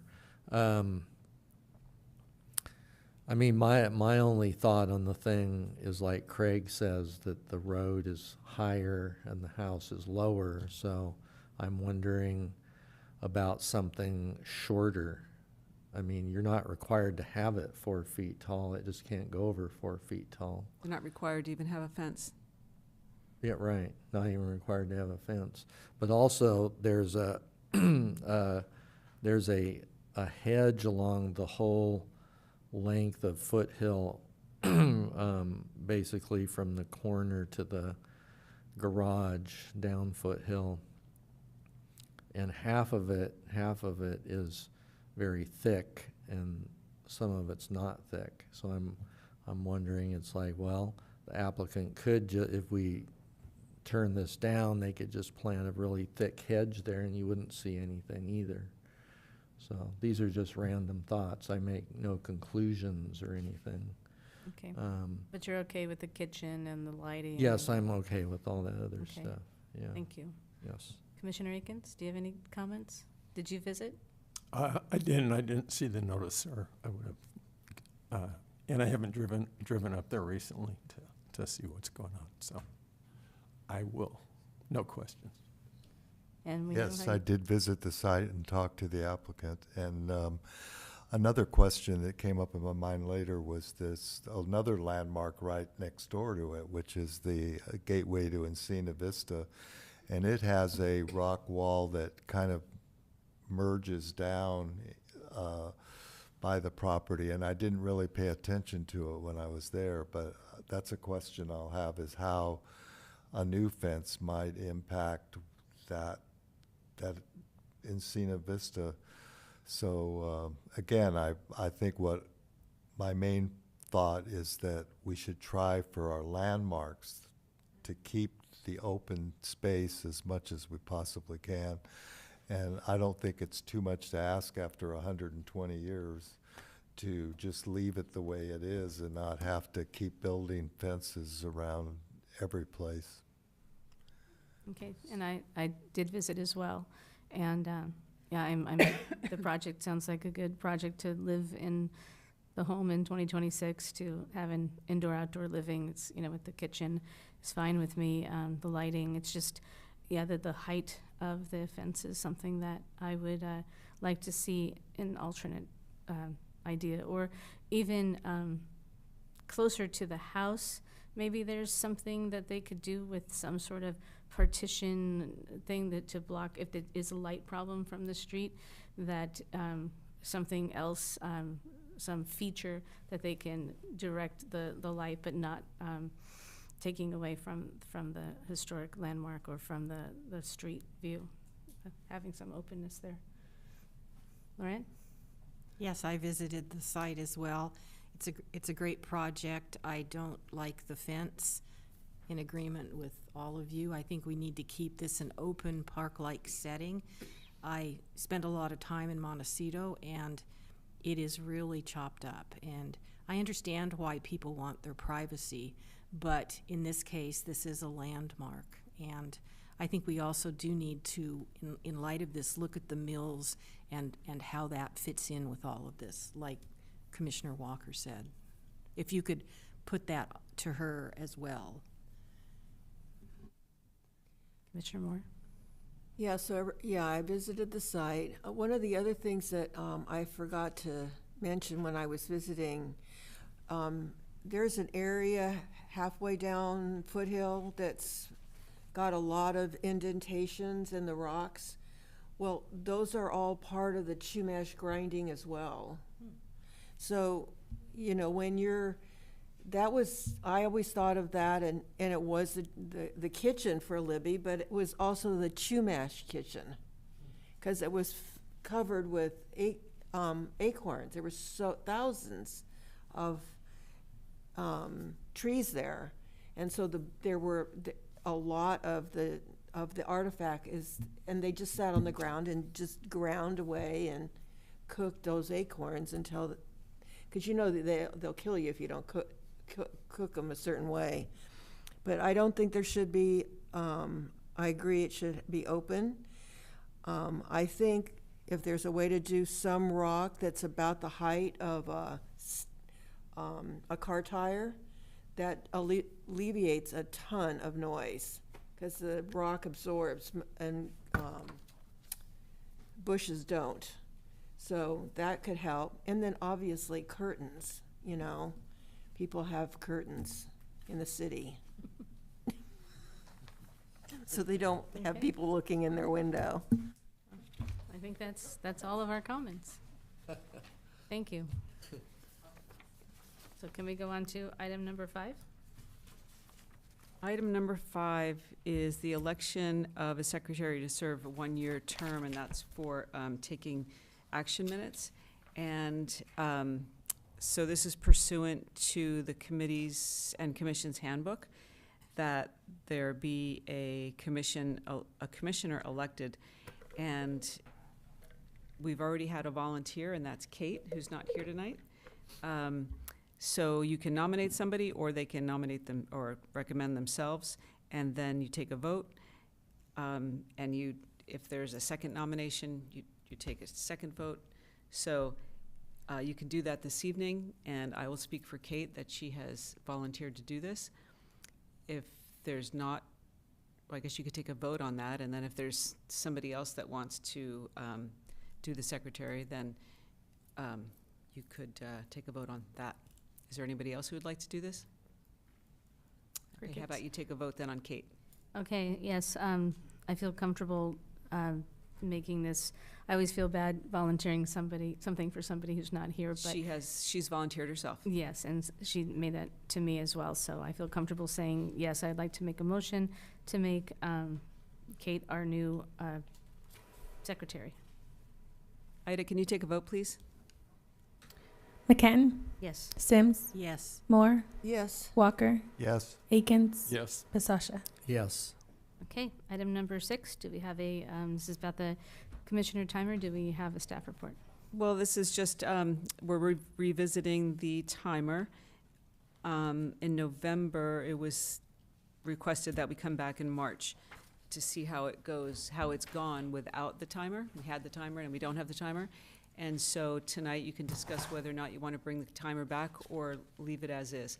I will say that tonight there were 2 public speakers and I forgot to turn the timer on, and they were supposed to be limited to 3 minutes. I didn't put the timer on for the second person because I hadn't put it on for the first person, and I didn't think I didn't want to. But that's not the timer that we're talking about for you guys anyway. Right. So Well, I'll leave it to you to discuss. Unless anybody has a discussion, I would like to say that it was a good experiment. We did it both ways. I'm comfortable with it and being done with this item. And I would like to make a motion to continue with what we have, which is not a timer on commissioners, but just continuing to be respectful of each other. And if one of the main reasons why this came up was there are some people who have been on here long and have a lot to say, and then newer commissioners don't get a chance to speak. And so I think we kind of self-fix that, and we're trying to make sure that everybody has a chance to get their voice out. And as long as we continue to do that and we're respectful, that we're not just hearing from the same of us that talk a lot, that we all give everybody a chance to talk, I'm comfortable with getting rid of this. Everybody? Yeah. Is there a second? Okay. Is there a I'll second it. All right. Roll Any call? discussion? No discussion? Okay, there you go. Take a vote, please. McHatton, Yes. Sims, Yes. Moore, Yes. Walker, Yes. Akins, Yes. Basasha. Yes. Okay, we're going on to number 7, which is the City Beautiful Award discussion. So at Staff report? at the December 11th HPC meeting, the commissioners requested that this item be placed on a future agenda, and so here it is.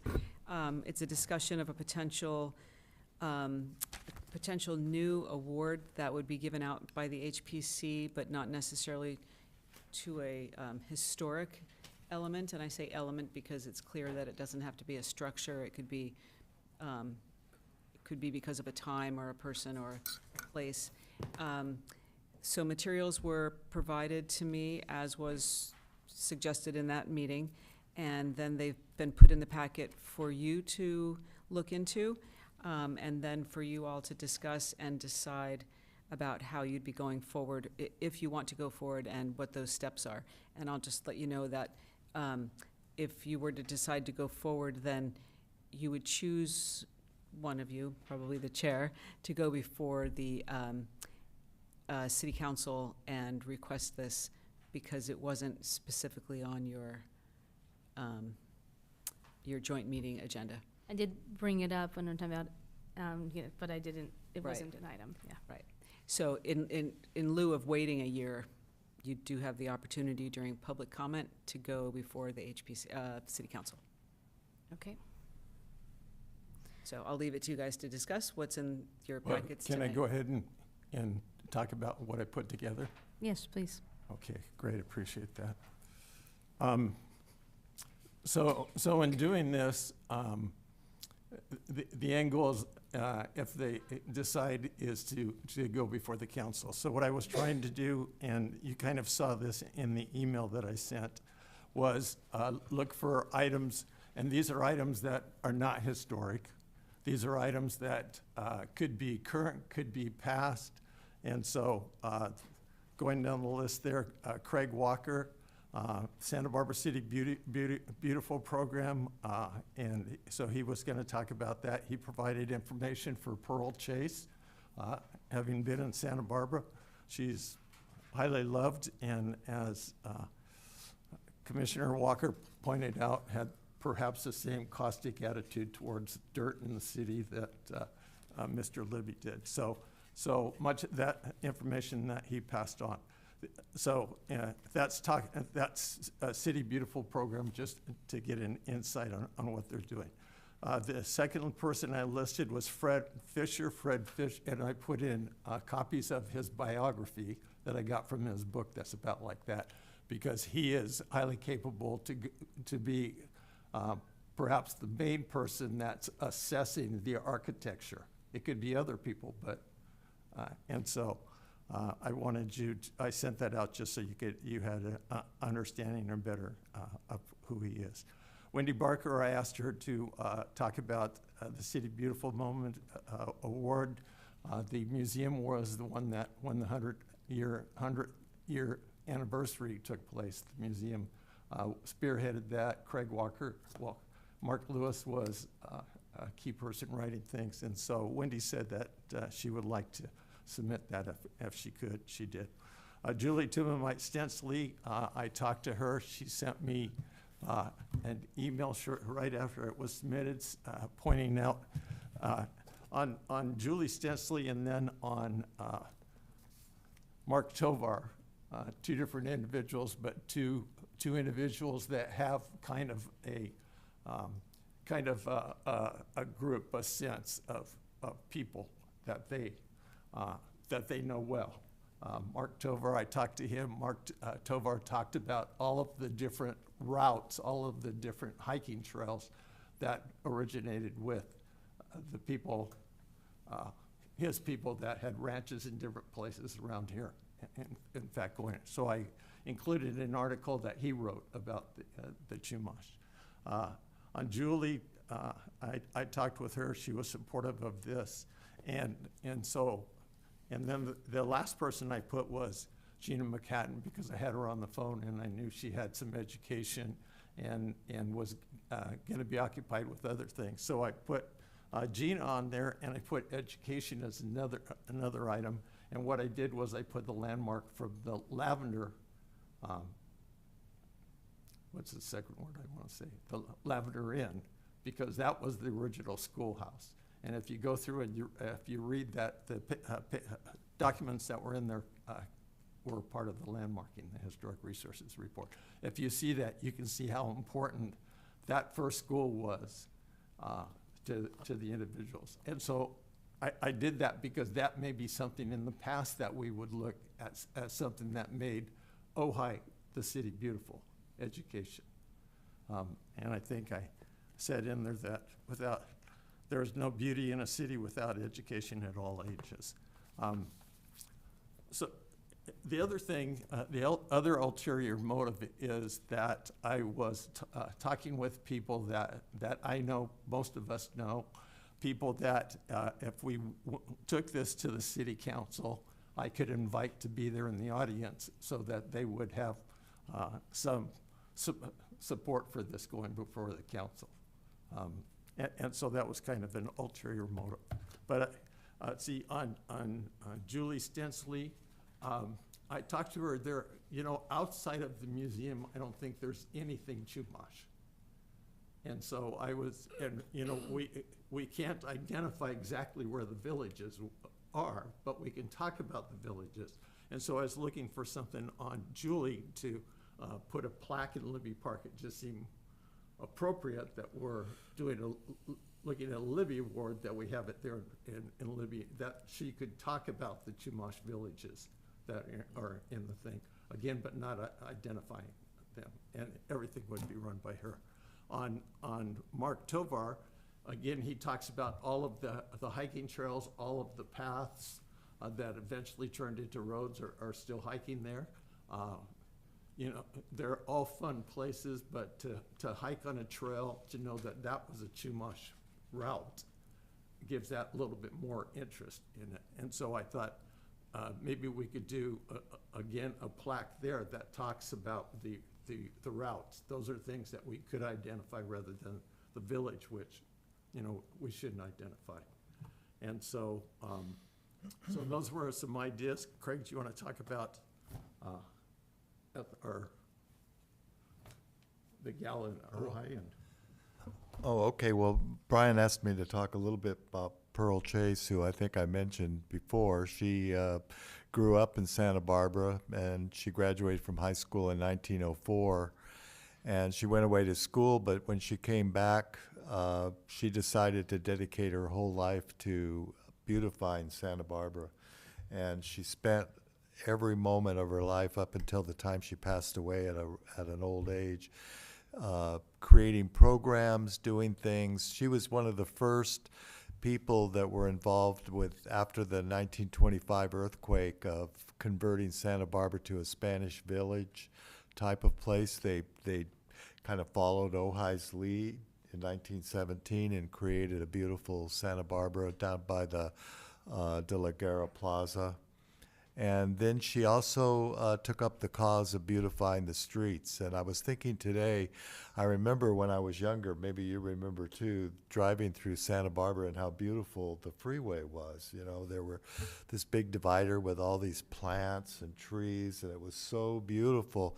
And then, of course, later on, the freeway came through and all that was eliminated. But it truly was, if you were driving from LA to San Francisco, you really knew you were in Santa Barbara by just how beautiful the road was. And she also started a whole bunch of programs that were like awards given to people every year. People would nominate different buildings or properties for beautification awards in architecture and fixing up their house and landscaping, and it really generated a lot of interest in the population, and it made them rise to the occasion, and it caused a whole movement, which still exists. There's still the Santa Barbara Beautiful organization that operates, even though it's long after Pearl Chase's death.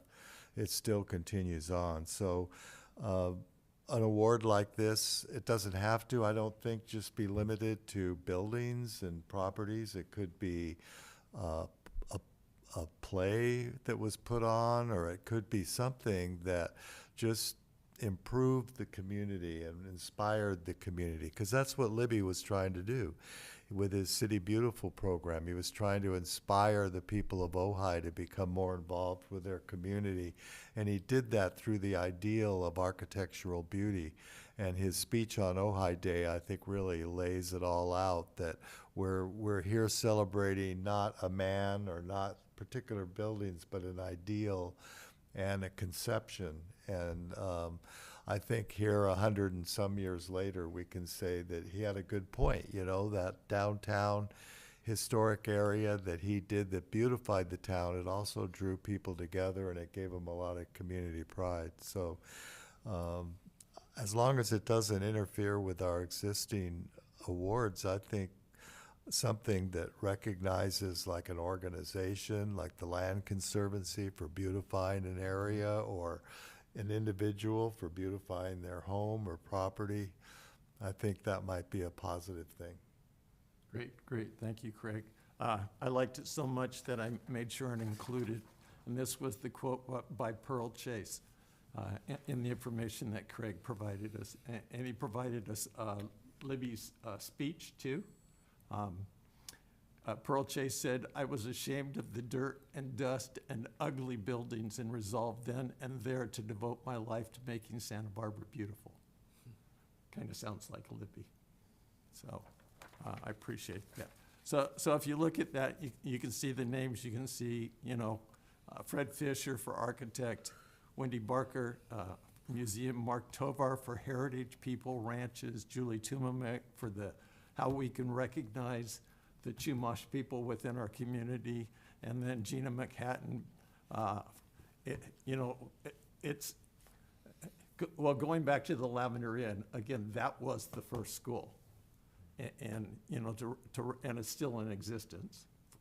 And I just thought, that was an excellent place as an example.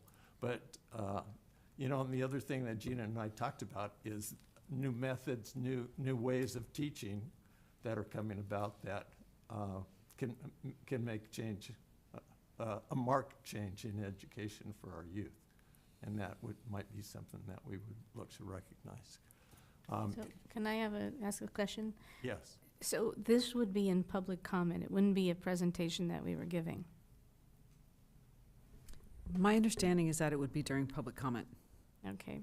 So what I would like to do, if it's okay with you, Commissioner Akins, is meet with you. We can do it over the phone if we'd like, but try to hone in on how to make 3-minute, elevator pitch on this, because if it's only 3 minutes, we need to be, smart about it, and that's something that whatever you decide that is the most important, let's work on that and figure out how we can time it to have you, whether it's me or you or Craig or whoever that gets up and speaks for those 3 minutes.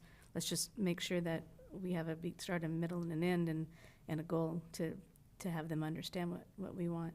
Absolutely. I'm the master of the 3-minute speech. Awesome. Lots of years, laughing at other people that run out halfway through. So no, I agree.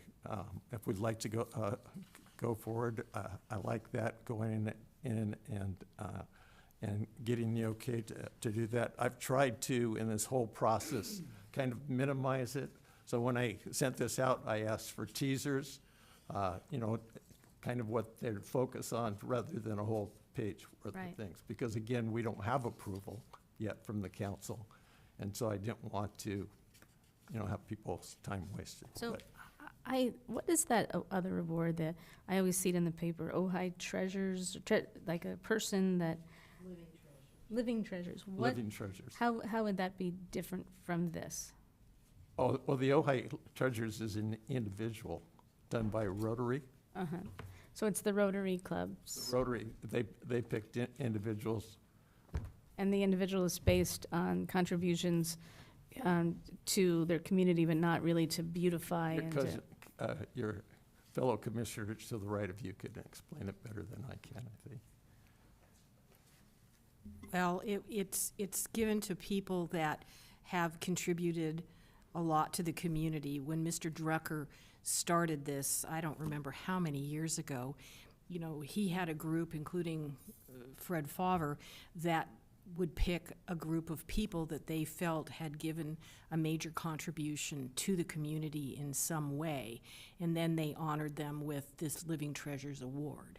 And it was a year, every year they do, I think they still do this award. My husband got one of these awards. So that's all that was. It's just people. Right, I'm just saying, like, if they say, well, what's the difference from that? And, we could come back with, the whole idea of what this is lifting our community up through beautification of the city beautiful, principles of community and civic pride, right? That's, Absolutely, and it gives us an opportunity to break out from the how we've been pigeonholed on just history. And so, yeah, again, that's why I tried to look for things. In talking with Julie and, the realization that, if somebody came into town, they wouldn't know that, we have that Chumash hereditary. And then, Mark Tovar, Mark is always a long conversation and a great conversation because he knows the people of the valley and all the way down to Ventura. So he's a great guy to talk to. anybody else have any input on this idea for an award? No one? Anybody want to make a motion to work up a 3-minute presentation to bring this to, okay, I'll make a motion to work up a 3-minute presentation to bring this to council and to present it to council. To bring it to us first? Yes. Bring it to here and then bring it to council. I'll second that. Okay, roll call? McCatton, Yes. Sims, Yes. Moore, Yes. Walker, Yes. Akins, Yes. Basasha. Yes. All right. Well, Yeah. thank you all. I think this is exciting. Yes. Okay, now we are on item number 8, which is the Ojai Railroad Heritage Trail interpretive signage. Whoever has 12 items on their agenda. I thought Commissioner Mang might. Oh, I was just teasing. Sorry, I was paying it. That's okay. I was just teasing. I just said I wonder if City Council ever has 12 items on their agenda. I know the Planning Commission doesn't. Some of these are super quick. And some Yes, of them yes, aren't. they are. So this is the Ojai Railroad Heritage Trail interpretive signs, and this is an opportunity, or signage, and this is an opportunity for the ad hoc committee's report, which is Commissioners Basasha and Walker. So I'll just open it up to you. Well, at our joint meeting, it appeared that the council approved this project, and at a previous meeting, they'd approved a budget to get it started. And there's some individuals and groups that have already expressed an interest in donating money or sponsoring signs. So right now, Rick and I met with Lindy Palmer with the City Public Works and just went over the places we were thinking of putting those first 4. And everybody seemed to be in agreement that those locations would work. And then I'm going to meet next week with Wendy Barker at the museum and talk about strategizing how to do it. There was a plaque at one time at the Rotary Park describing that area relative to the railroad, but that plaque seems to be gone. Nobody knows where it is. Apparently it was donated by the Civic Association, and I was able to find it online, and all the writing, it's pretty well done, so we can just work off of that one for there. And of course, the Rotary Club also already had a plaque of sorts down by the jail, so we can begin working off of that one. So I think the first 4 should come fairly easily, and then I think having those 4, it'll make it easier for everyone to visualize what we're talking about and what we're doing, and hopefully then we can continue on from there. So unless anybody can think of a difficulty. I have a question. What I would like to do is ask Maura, how do we get posts on the ground? Like, what is our timeline? What do we do next? Well, I was curious, I'm going to ask a follow-up question to Commissioner Walker. You spoke with Public Works, so I'm assuming that you're going to be required to get a encroachment permit from Public Works for the ones that are in the city. Yeah. And then the ones that are not in the city, once that comes about, it'll be an encroachment permit through the county. And so how that works, when I talked to Lindy, she said as the Public Works Director that she would handle those, that she would be able to work with us and get those done. So she didn't seem to think it was a problem. No, I don't think it is either, but it's a step. Yeah. I don't think that that's a long step, but it's just a step.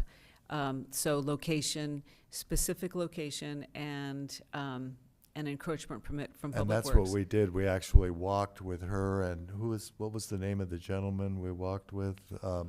He's Remember, it one maybe of her- one, Huh? maybe one. Juan? Okay, so, and the 4 that you're talking about right now are within the city Yes. designate. They're Okay. the 4 that were in the packet. There's 2 right behind Libby Park, the one next to the pathway that leads down to the jail, which will describe the jail, the one that faces towards the tennis courts and the bowl.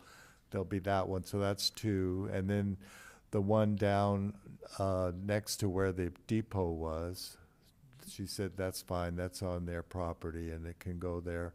And then the one down at Rotary Park, which I've already gotten the permission from the Rotary Club to have that there. We just have to push it back a certain distance, like 5 feet from the pavement of the walkway. And she didn't think there was any problem. It's kind of right next to the trough that's there, the Clark Trough. It would be just to one side of it, so it's already an area. And we just discussed different issues, like making sure it was far enough away that it didn't create a bottleneck, or that it wasn't on the wrong property. Because the one down where the depot is, there's the city's area, and then there's whoever owns that field. Right. So as long as it's on city property. Yeah. And that's will be determined And she through said she Public would Works. help to make sure that all got in the right spot, correct? Correct. Yeah. So, and I think once one gets in, I think the other 3 can quickly follow, and once you have 4, you'll really be professionals at this. Well, that's what I'm hoping Right. too. So the exact signage then, that's on you to create, to get a layup of what exactly these are going to look like. Yeah, so it'll all be laid out by the museum. Right, and you've gotten the okay from City Council, so I think that, We'll hopefully get the show on the road, yeah. right, so as far as having these things manufactured, perhaps we can talk about that.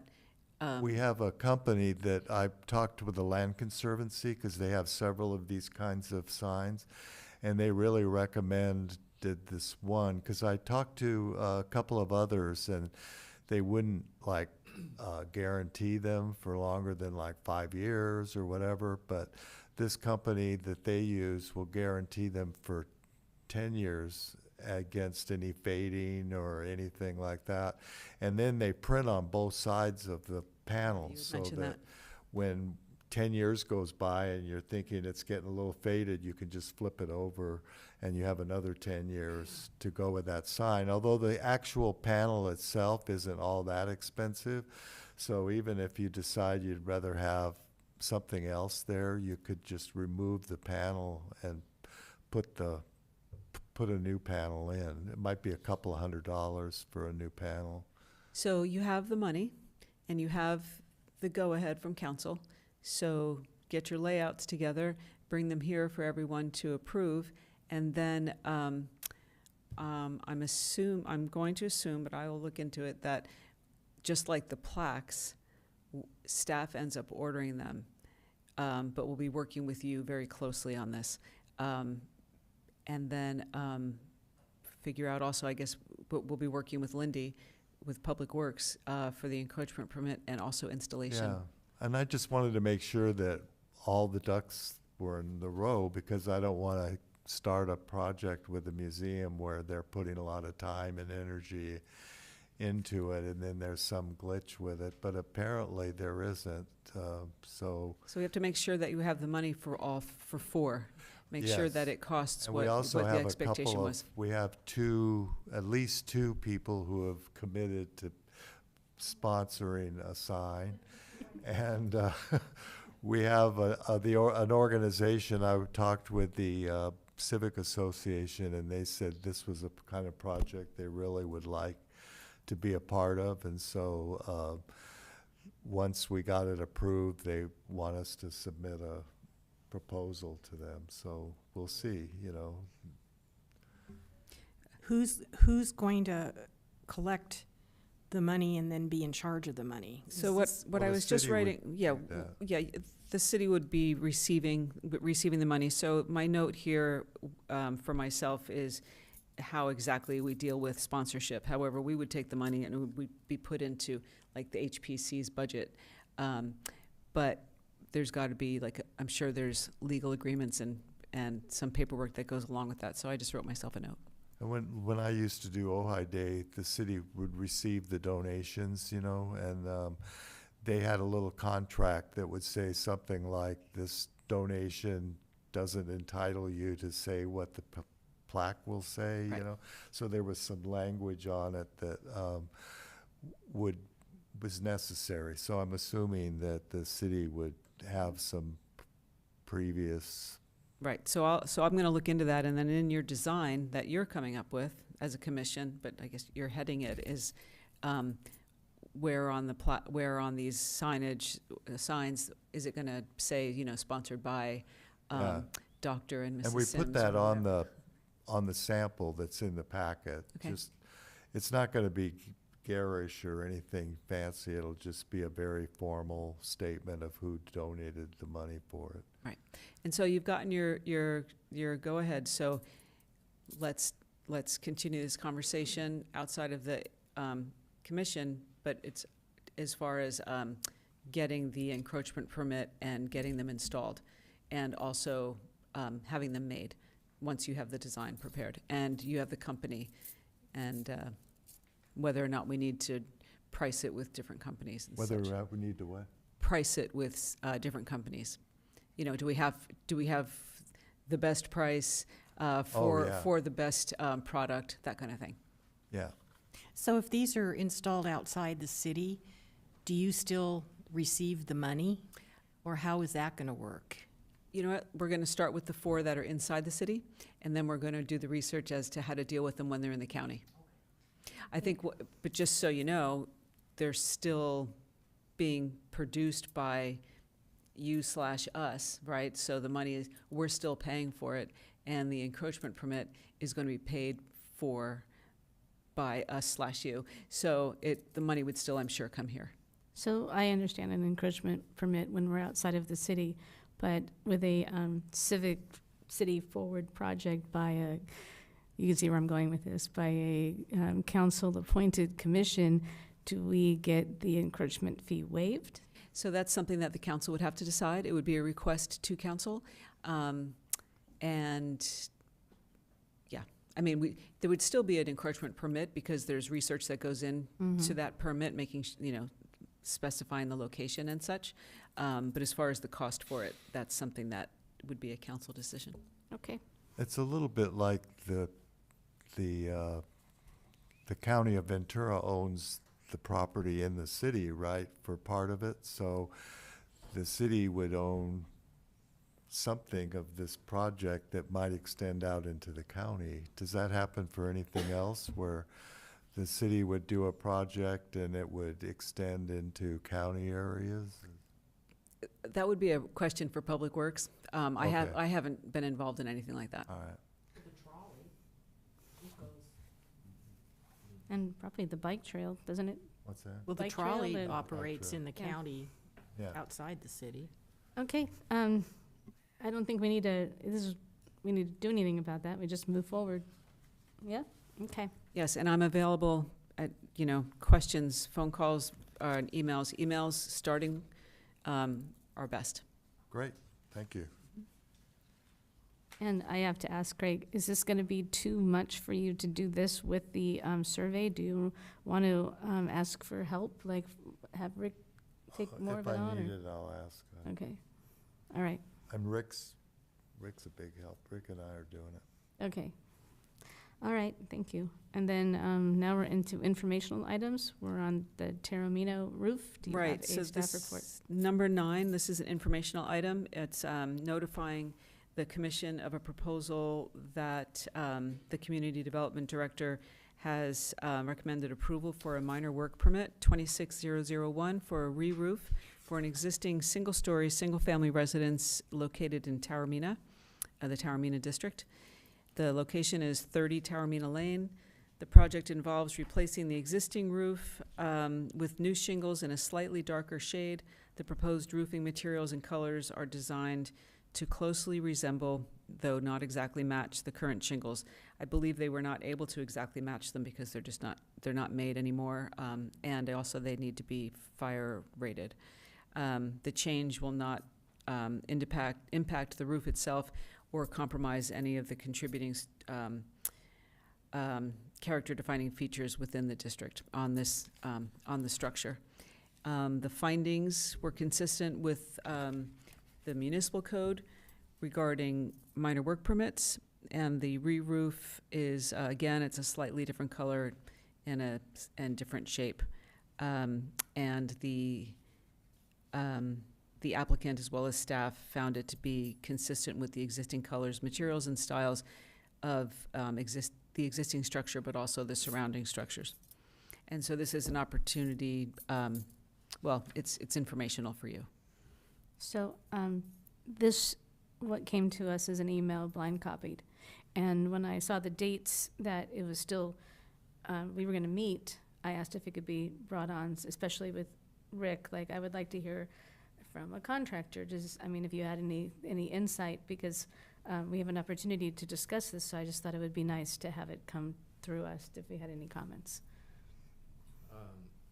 I visited Taormina twice around this question to look it over, and walked through it once with my dogs. But I'm not sure, but I think when I was a teenager living in the neighborhood adjacent to Taormina, and I used to ride my bike through there, not on a paper route, but just idly riding through. I want to say the roofs were wooden shake, but I might be imagining this. But that's just for historical interest. But what I noticed was that with the exception of 3 roofs, which were some kind of tile, like a hard tile, pretty much all the roofs in Taormina are the same dimensional, they're called dimensional roof tiles or whatever you want to call them, shingles, and that means they're kind of built up and they have some dimension to them, whereas previous 3-tab shingles were flatter. And what the applicant has on the roof now are the dimensional shingles, and I indeed looked at that roof, and it was wearing out in spots, and so they're just replacing it with basically the same kind of shingles. So anyway, almost everybody in Taormina has this style of dimensional shingles, and the colors are extremely variable. You know, they're brown, they're tan, they're white, they're gray, and so it's almost like everybody has automatically chosen the same shingle. And the reason for this is this is kind of the predominant shingle now in the roofing market. They're much more durable than the 3-tab shingles used to be that were made of the same materials. And they are easier to install and quicker to install for the roofer. And they're stronger in wind and in weather and so on and so forth. So it's almost like people have just automatically chosen these before the place got landmarked, and which was just a few years ago, right? Like, what, 5 years ago? Yeah. Taormina? 10.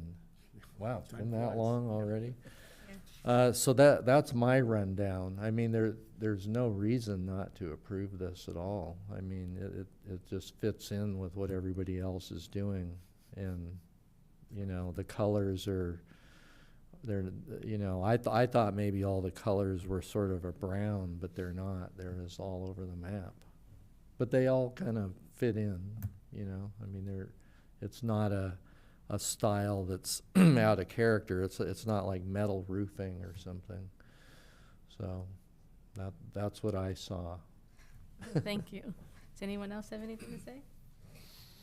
Well, I'm not sure we have to approve or disapprove No, this is it. just. Yeah, you're not approving it. It's just it's just an We accept informational the item. decision of the, You have the opportunity, as does the general public, to appeal this item.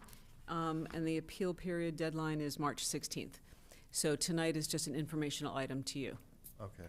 And if you wanted to appeal it, you would Thank do you. that separately. So, do we need to do a declaration on this? You don't do anything. You've just heard We're it, just not and appealing. we move on Oh, to no, I'm just item number saying 10. whether we went to the property or not. like we did Oh. the other. If you'd like to, I don't know that that's required. It's just for me to give you information about this.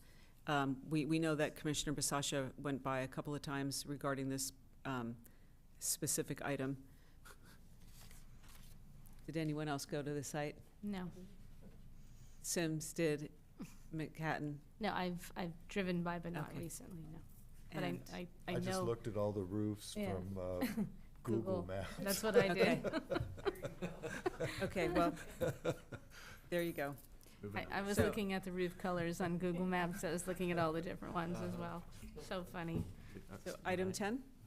Okay, here we are on item 10. It's the joint council meeting. Right. Recap. And this is for you to take over and give a recap of that meeting. Okay, so we brought up 6 topics, and I think that it was a very productive, lack of another, joyful meeting. It seemed like everybody was happy about it. They were really supportive of everything that we were doing, and everything seemed really good. But when I talked to him more afterwards, we were talking about how it's still vague, like we were saying about how do we get the posts in the ground? You know, it's like, okay, now we know we have the support on these things. How do we do it? And what happens next? So the historic, if you start from the beginning, the Historic Resources Inventory Survey, can you update us on that? So the consultant has signed the contract, and the contract is now getting city signatures, which will happen at any moment. The last signature, last two, and then we'll get a final contract over to the consultant, and we'll have a discussion about how to jumpstart. Okay. And at some point, can you make sure that Craig gets in touch with them so he can be their liaison? Absolutely. All right, so that's that. Next is the Ojai Railroad Heritage Trail interpretive sign, which we just talked about, so we don't need to.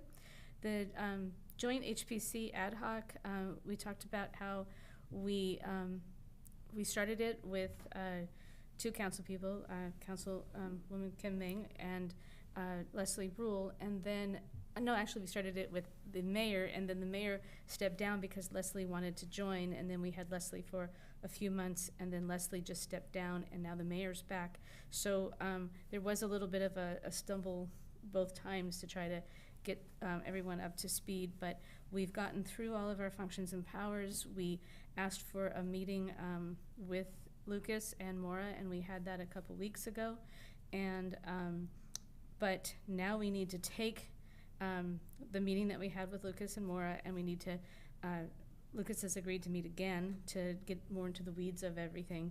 And the original ad hoc was to 12/31/25, and so the attorney suggested that we do it in 6 months increments, so we would like to do it till June 30th, 2026, which is what was approved.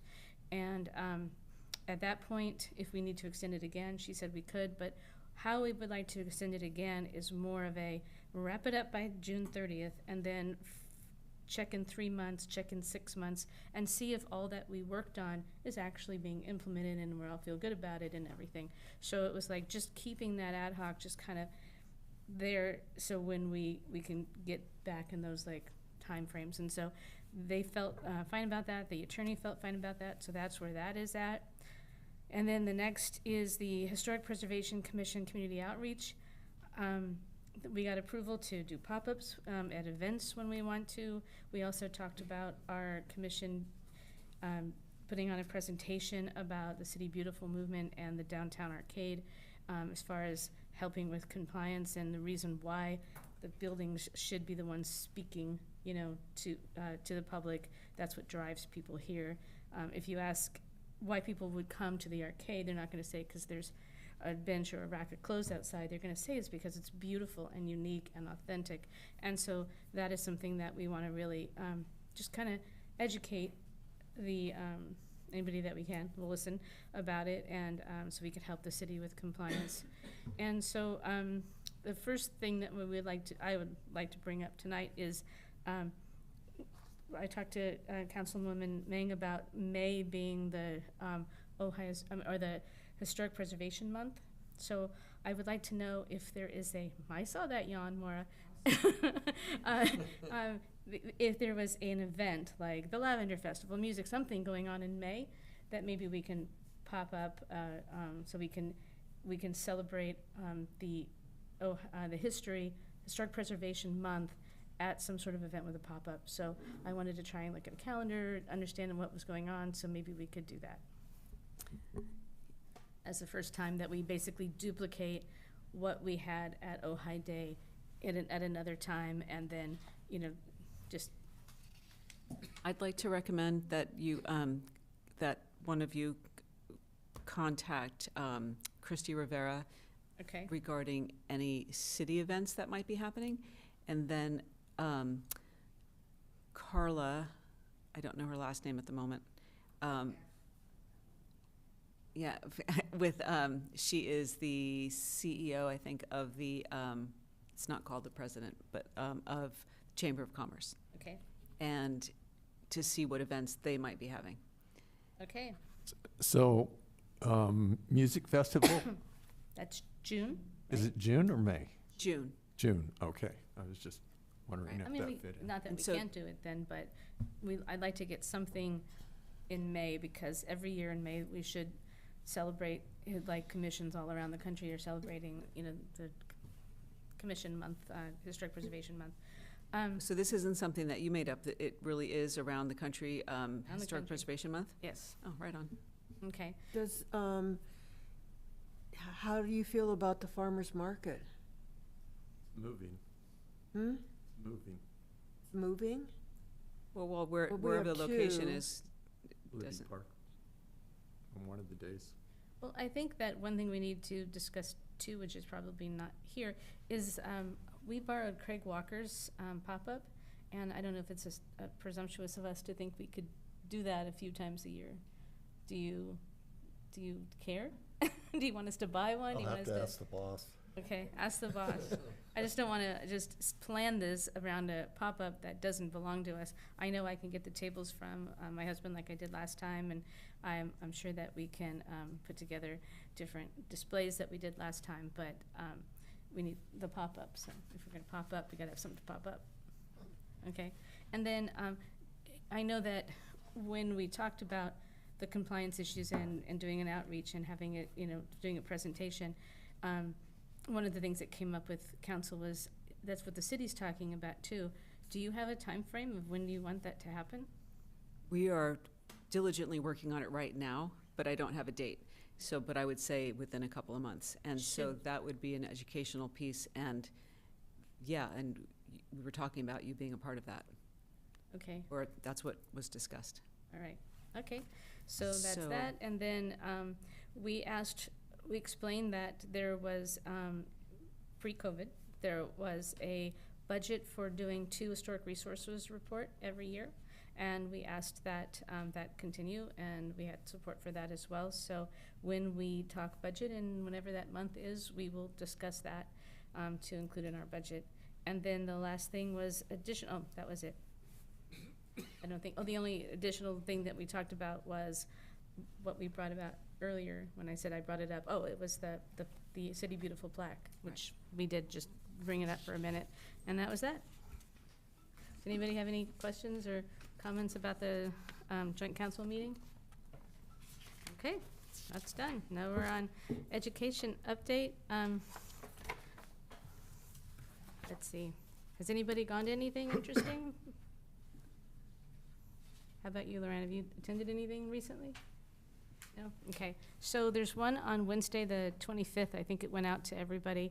It just sounds like an interesting thing because, like, organizations like Steve Schaefer's, what is it called? I was mixed it to San Buenaventura Conservancy. Yeah. So you have like you have commissions, and then you have societies or conservancies, and they do different things. And we don't have we have organizations countywide that kind of have helped us, sort of weighed in, but this really kind of is supposed to demonstrate how the preservation organizations and commissions can work together. And so it's free, and it was at 10 o'clock in the morning on the 25th, and so I'm gonna virtually attend that. So I know that Maura, I think, sent something out to everybody. Yeah, maybe? Okay, if not, I saw it in my drafts, so I'm not sure if, something happened funny, because I think I did get something about it. I send things sometimes without knowing exactly what I'm sending. I just know that it's HPC related. It was sent out. Opportunity.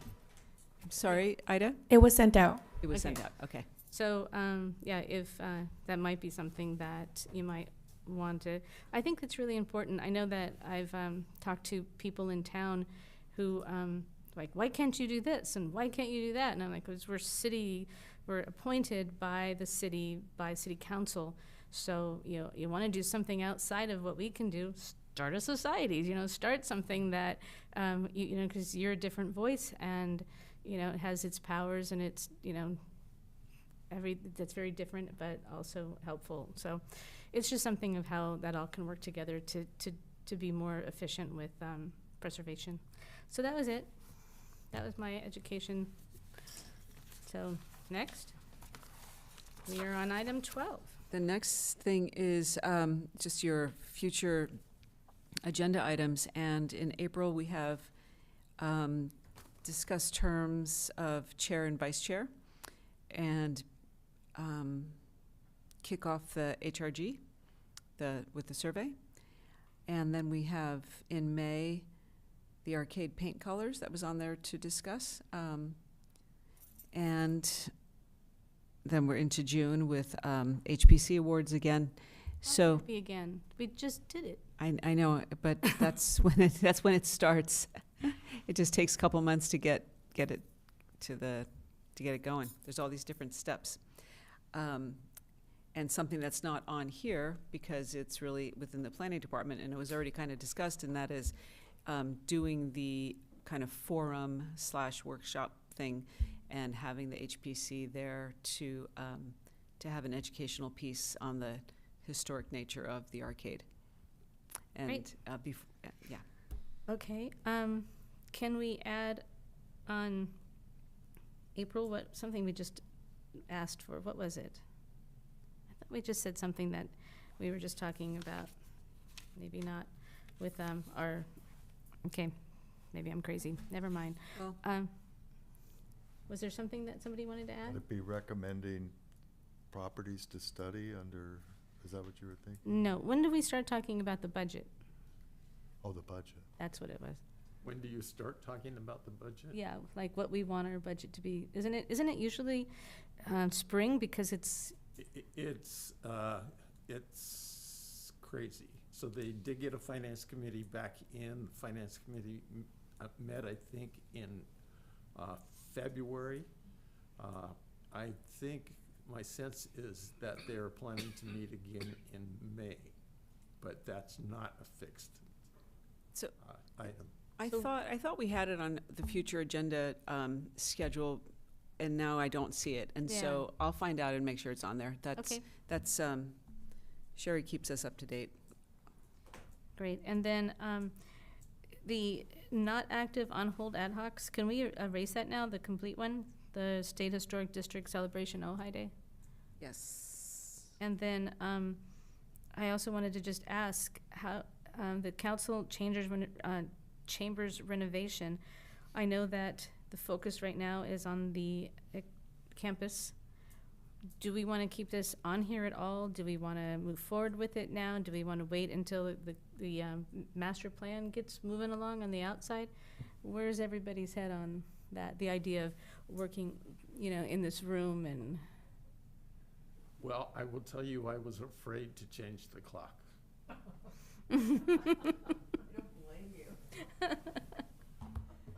So the clock in here needs to be changed. It's still an hour behind. Okay. Seriously, you have to stand on a ladder, Well, I was just gonna get one of the chairs. Seems where to do you me it think that should be fits in? eliminated. I'm sorry? Where do you think that fits in? Is it part of it's not really part of the master plan, but It's not part of the master plan because that's outside, and right. and so I don't have an opinion. So should it be something that we should concern ourselves with? Because, if you look around, it is pretty shabby in here. Should it be something that we take on now or some other time, or let the outside get moving along, and then that's when we bring in the inside discussion? I don't, how does everybody feel? I think we have a lot on our plates right now. I don't know if we want to add something to it. Well, we're going after City Beautiful. I think we should start in our own living room. Yeah, start I at mean- home. Start at home. Well, we tried this, but it seems like it just went nowhere, so I think we should get rid of it. Or we start a different way. We start by having a meeting like with the city manager and ask. Well, that's a What? good idea. No, but Yes, instead of I having- agree with that. that worked out real well the last time. Well, instead of having the city manager just walk in on something that's happening, maybe step back, and say, is this something that is our purview? Is it something that you want us to maybe work Is this on? something that the council wants you to spend your time and money on? Exactly. And we didn't ask for it. No, you didn't. And So, so I'm should not we- saying that critically, but. No, I know. So should we maybe wait until our next joint, because we didn't ask for a joint council meeting, so. Because like you said, you have a lot on your plate. You asked, Okay, you so had then 6 maybe just items. keep it there on hold, just so we don't forget it? Okay, It's fine but if can we you, get it's rid of fine if the, you want to keep it on here. yeah, but we'd like to get rid of the other one that's Okay, completed. and then you mentioned the, 3 of us want to. the ad hoc, with the 2 and 2, that's now June 26, correct? No, it says January 26. It's June 30th, 2026 is Okay. when it Is the ends. duration. It Yeah. when it ends right now. and Right, then- yeah. okay, so I'm just gonna have Sherry change that. Okay. Okay. And then do we have a? Oh, and then also, I wanted to, well, I'm gonna speak to this gentleman after the meeting. Okay. You want to go first? I'm Well, waiting. Public comments were at the beginning of the meeting, and so I'm gonna speak with him after the meeting when the, Perfect. I just want to say thank you, guys. I really appreciate all that you do. I look forward to this, coming to this meeting, so I'm spending time with you.